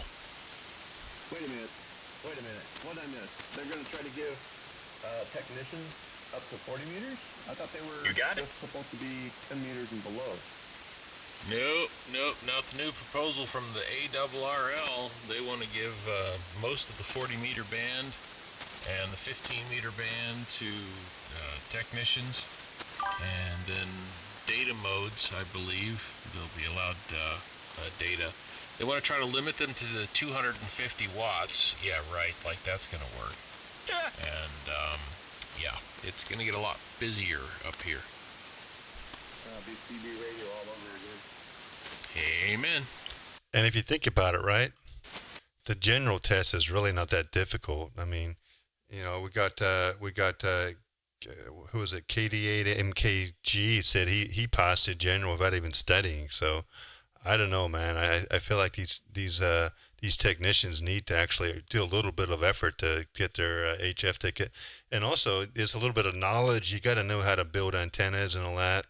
You know, HF is a lot different than UHF, VHF. So there's the whole learning side of it too. Well, but there's a lot of folks that are just doing the question memorization thing and not absorbing any of the information. That's the problem. It's like, okay, fine, if you memorize it, then put it to applicable practice. But most of them can't.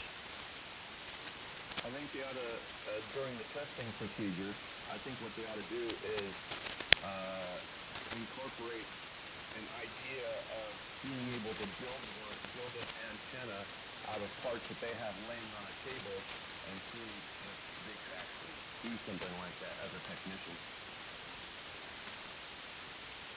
Yeah, I think maybe this is going to sound selfish, but I think it is.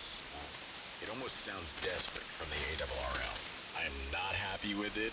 I studied hard to get where I'm at, and I know there's a lot of folks out there, but where there's a will, there's a way, man. There really is. So you want to play in the playground, study for the general. No harm there. Again, not crapping on techs. I was a tech for 15 years. So, but at the same time, I never thought I was entitled to be on HF because I never got my general, WB1G. Yeah, I totally agree. WA7 CCA. Yeah, Mark, N6MED. I think the band's going long. Can you guys still hear me okay? I can, but it is shifting. Yeah, you've dropped 20 dB here, but I still hear you, Craig. Yeah, you're still S8, Mark, but I'm curious, like, if Jeff and Smitty and the others out there, can you guys still copy Mark and I okay? Yeah, 10 over here. That's 9. Yeah, you're 10 over. 10 over is probably the weakest you've been to me, Craig. Yeah, you guys are both super loud. Jeff still sounds good. I brought the SDR up in case it gets too long, but Jesus, it's almost 11 o'clock. Yeah, now it's the time that's getting fun. all the old farts are going to go away and leave us young guys. Oh, wait a minute. I'm an old fart. Never mind. I was about to say the name. Is it time for name calling? Be careful, man. Be careful.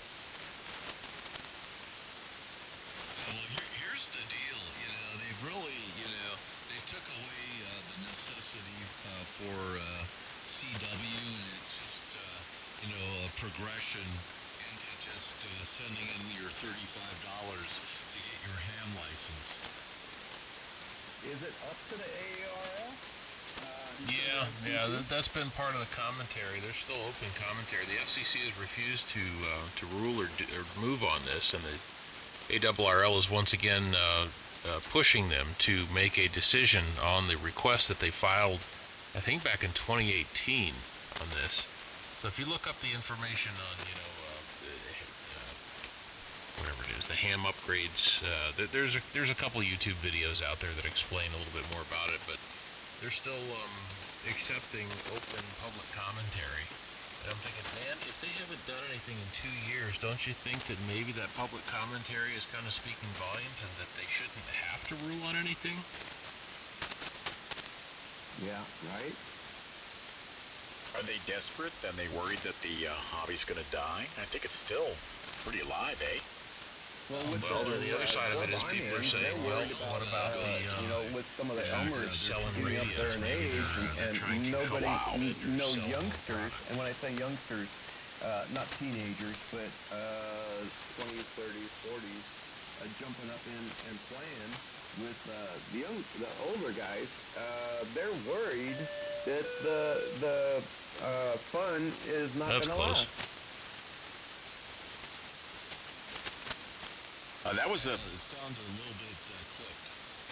Hey, you know what, tough guy? Why don't you calm down a little bit, all right? God, you're getting me all ruffled right now. I might have overdriven the Optimod. Let's try again. Yeah, that's better. K5BLF.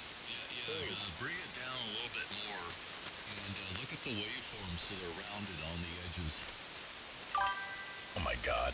You're Monday morning quarterbacking my audio here on amateur radio. Okay, that's okay. Let's try this.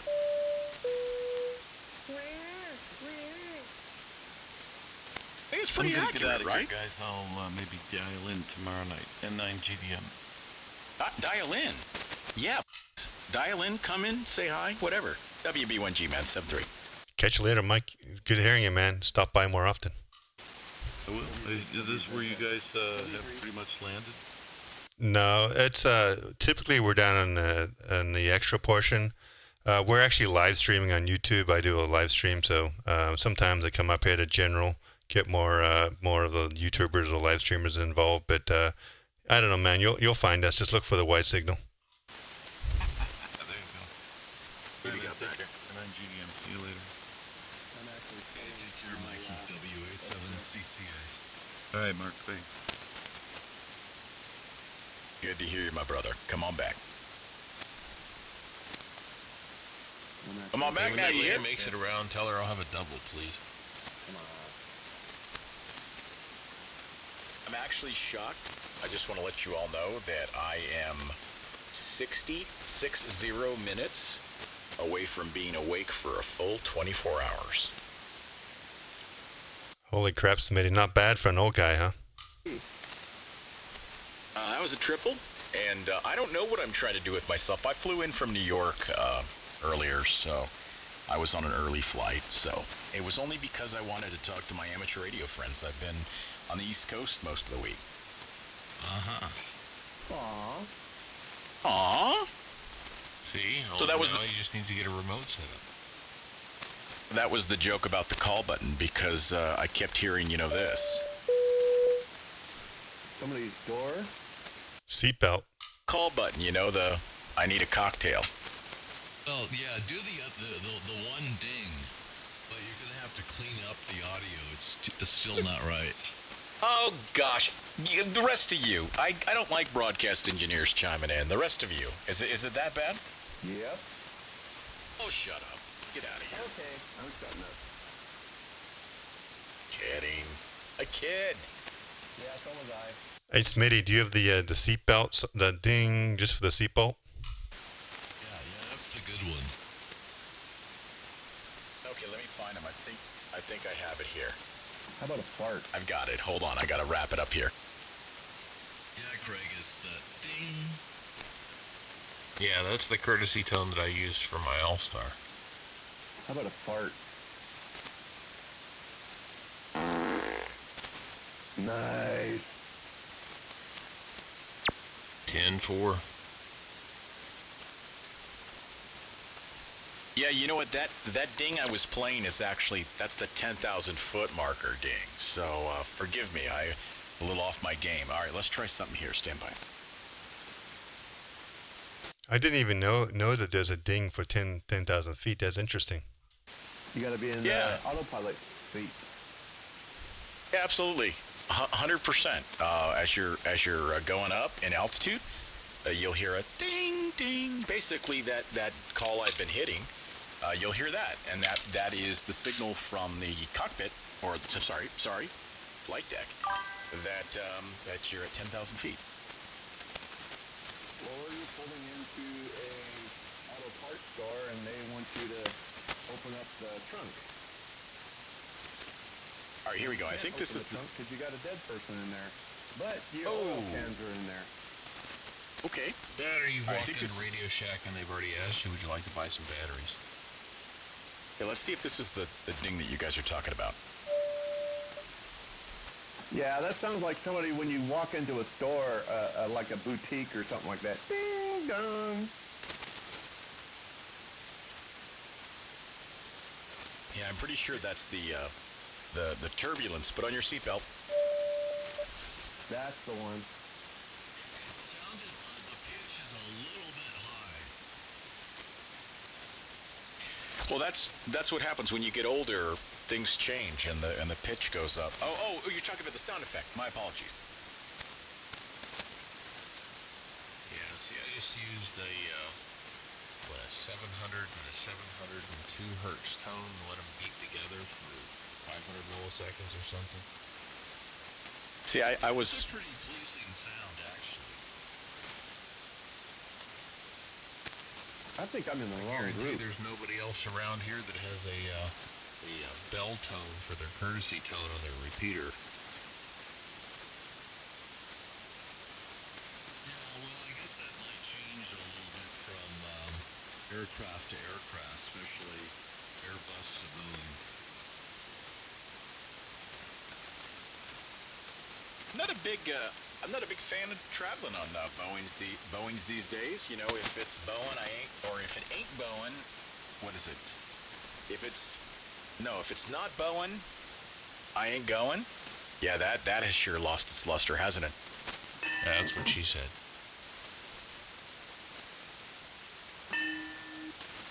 Oh. Yeah, I sat by one of those door plugs on my flight back, my 737 MAX 8. And actually, this is probably one of the safest jets out there right now. But you look over at that plug, and I'm like, yeah.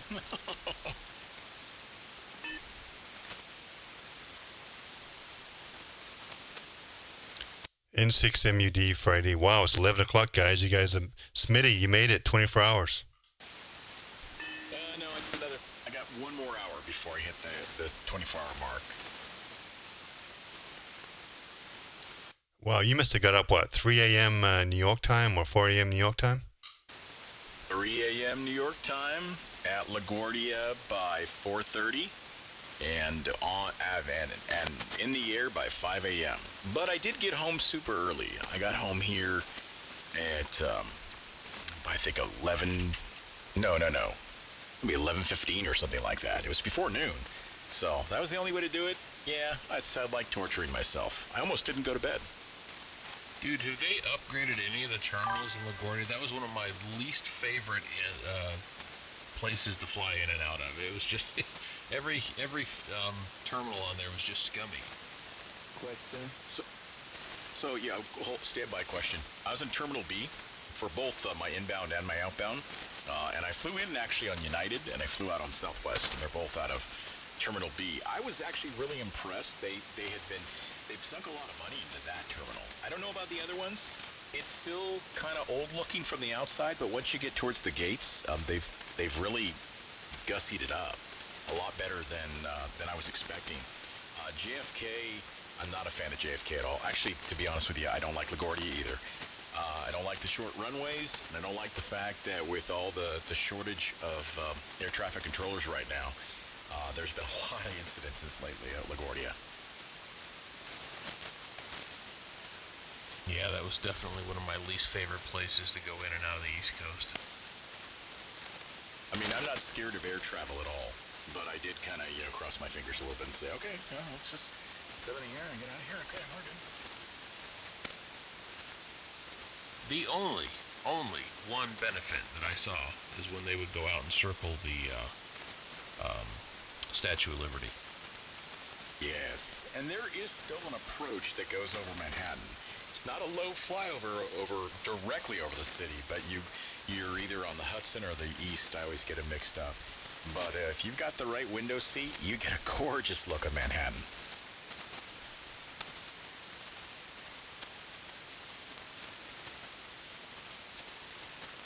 Well, I think I'm going to have to toroid the LAN cable from the switch into the PC here, if you can hear that in the background. It apparently is still not liking 40 meters with RF ingress to the PC natively here. That's weird. I kind of hear it. At least with my headphones, I kind of hear it.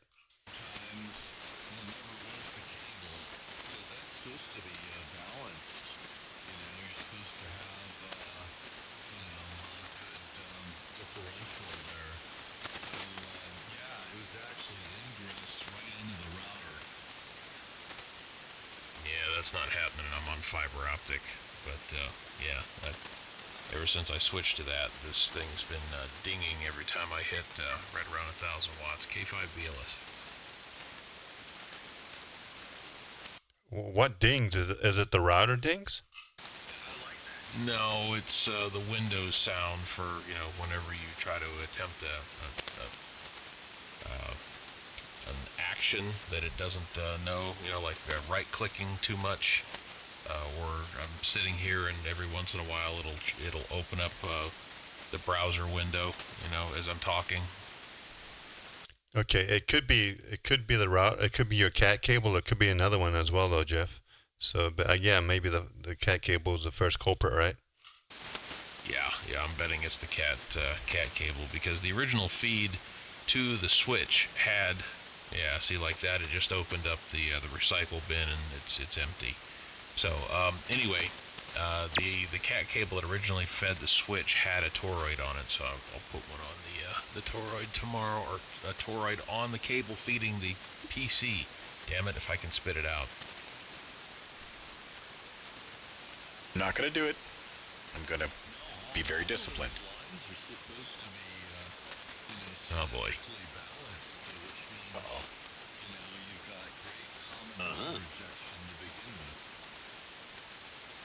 Not on any of this new stuff.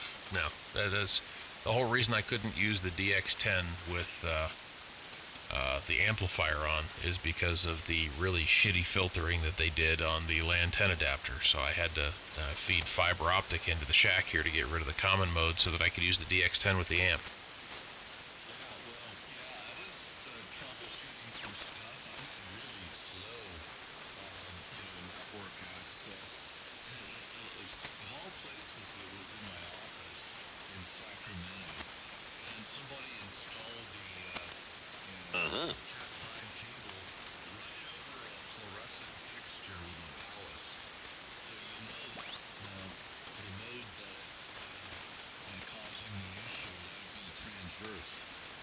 Oh, yeah, you're talking about Ethan Way, and I know exactly what closet you're talking about.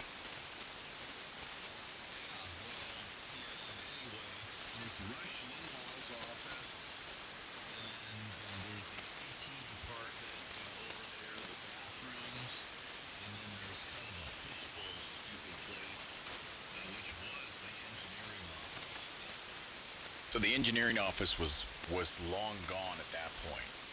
It had moved up more towards the newsroom, but the IT room was back there, and that closet, it was like a promo closet.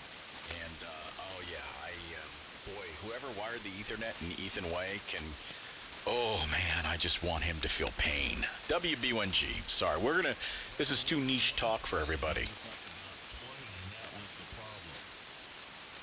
I talked over you a bit. What was that?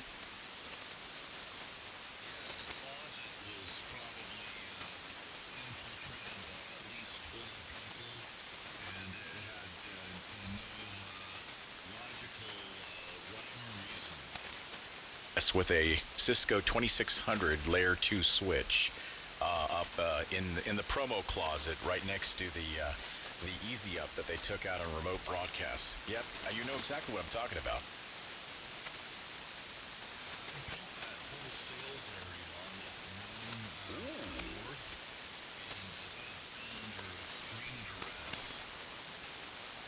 Looks like the band's going along here. Mark at WA7CCA is slowly fading away.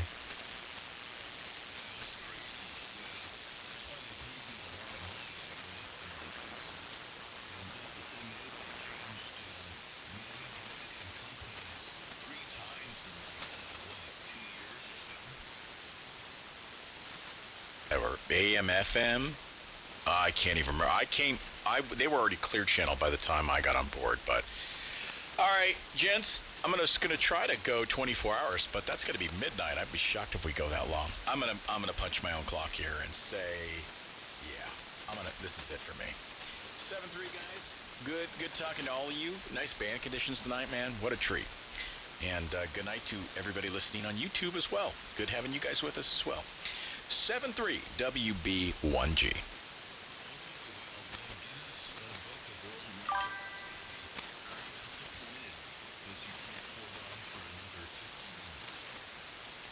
Yeah, I'll just let that one go. I don't care enough there, Mark.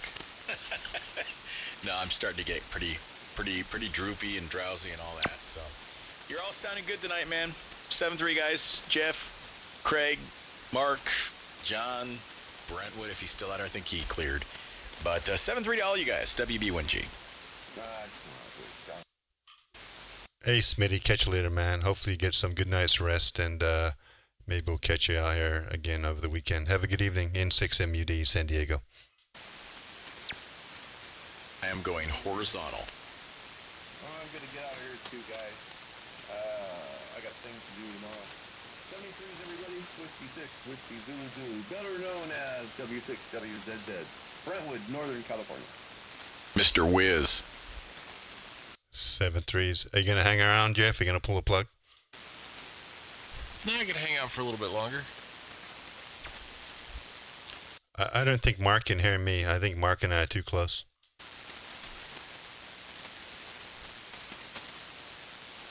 I mean, I'm definitely starting to hear the phase distortion, but still, I mean, Jesus Christ, it's 11 o'clock. Oh yeah, you're still in the red. I mean, it's not bad.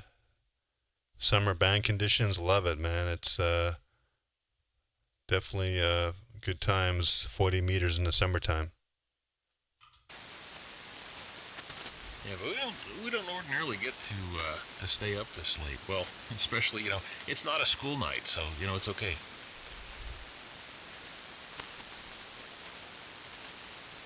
Yeah, copy that. Who's left? Actually talking on the band here? I'm not sure, like I say, Jeff. I'm not sure if Mark can hear me. Mark, are you hearing Craig?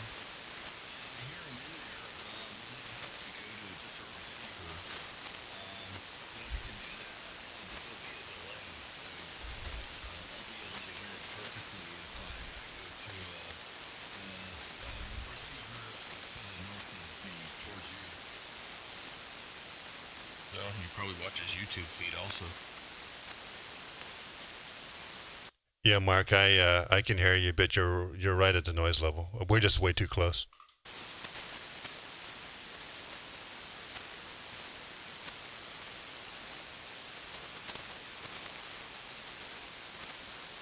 Yeah, so Chris had a bit of an accident today.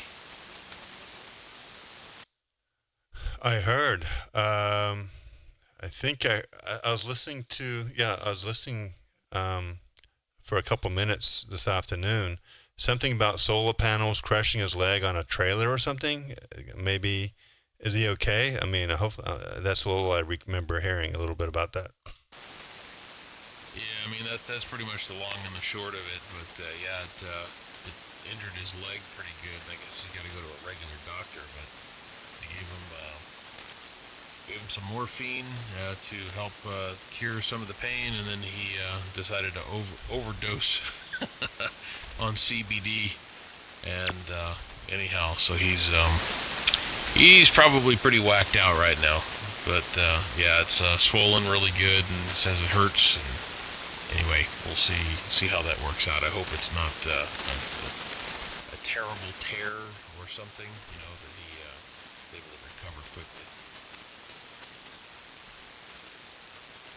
Yeah, wow. Yeah, interesting. Chris was listening to the stream earlier. I'm not sure if he still is, but hey, Chris, if you're listening, best wishes to you, man. Hopefully you get better soon. Hopefully it's nothing major. Hopefully you didn't break anything. It sounds like you didn't break anything, but rest up, take it easy, and yeah, I'm not sure what you're doing. Was he buying a bunch of new solar panels, Jeff, or what was he doing? Is he going to install a bunch of new panels? No, somebody had an issue with the solar provider, and anyway, they damaged their house when they put all the panels up on their roof, so they have them all taken down, and they were in the process of suing them, and the company went out of business. So the owner said, "Here, just come get these things. I don't want them. I'm not putting them back on my house." And it's the same thing that he has on his, so he could double up the amount of panels he has and sell it back to the electric company, and of course, save a bunch of money. So anyhow, wow, this thing is really getting irritating that it keeps trying to open programs and stuff on the PC. I've never had this issue before.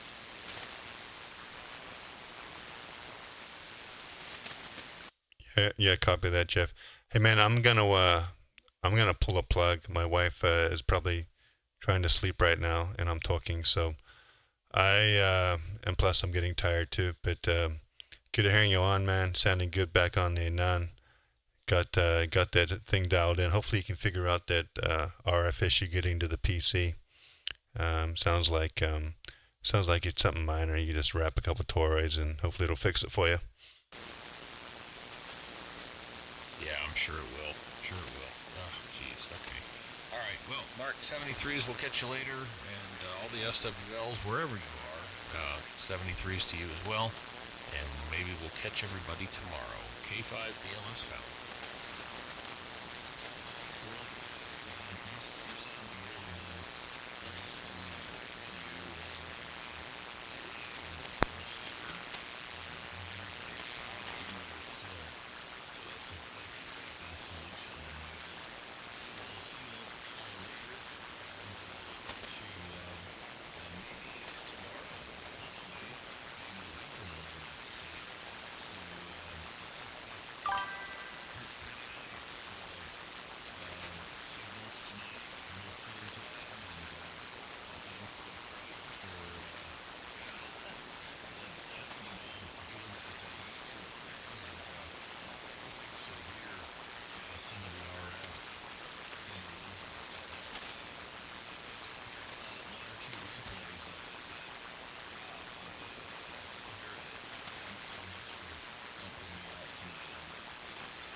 All right, guys, 73s. Catch you all later. K5 BLS. All right, catch you guys later, Mark. Have a good evening. You too, Jeff. And all of the YouTube listeners, I'm going to go ahead and shut down the stream. Thanks for all your participation. Be sure to subscribe and like. Subscribe will get notifications if when I start the stream. Have a good evening, everyone, from N6MUD, San Diego, 73s.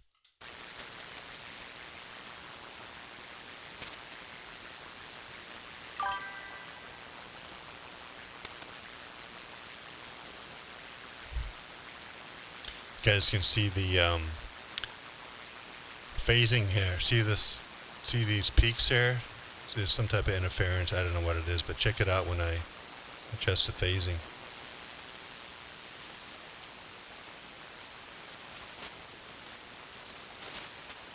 takes care of it there.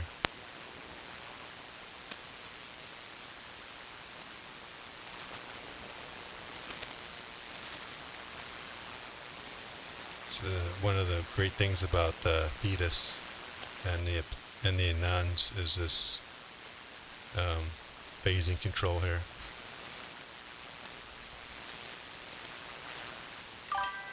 Null out the noise. Yeah, it really is pretty cool. I've got a lot of noise around, as you can probably tell here. So my second antenna is just an end-fed half wave that kind of goes in between my loop, so just for receive only. But it's at a certain angle to where it does work really good for a diversity antenna. All right, catch you guys later. 7-3. Have a good evening, everyone. I'm gonna go ahead and kill the stream here.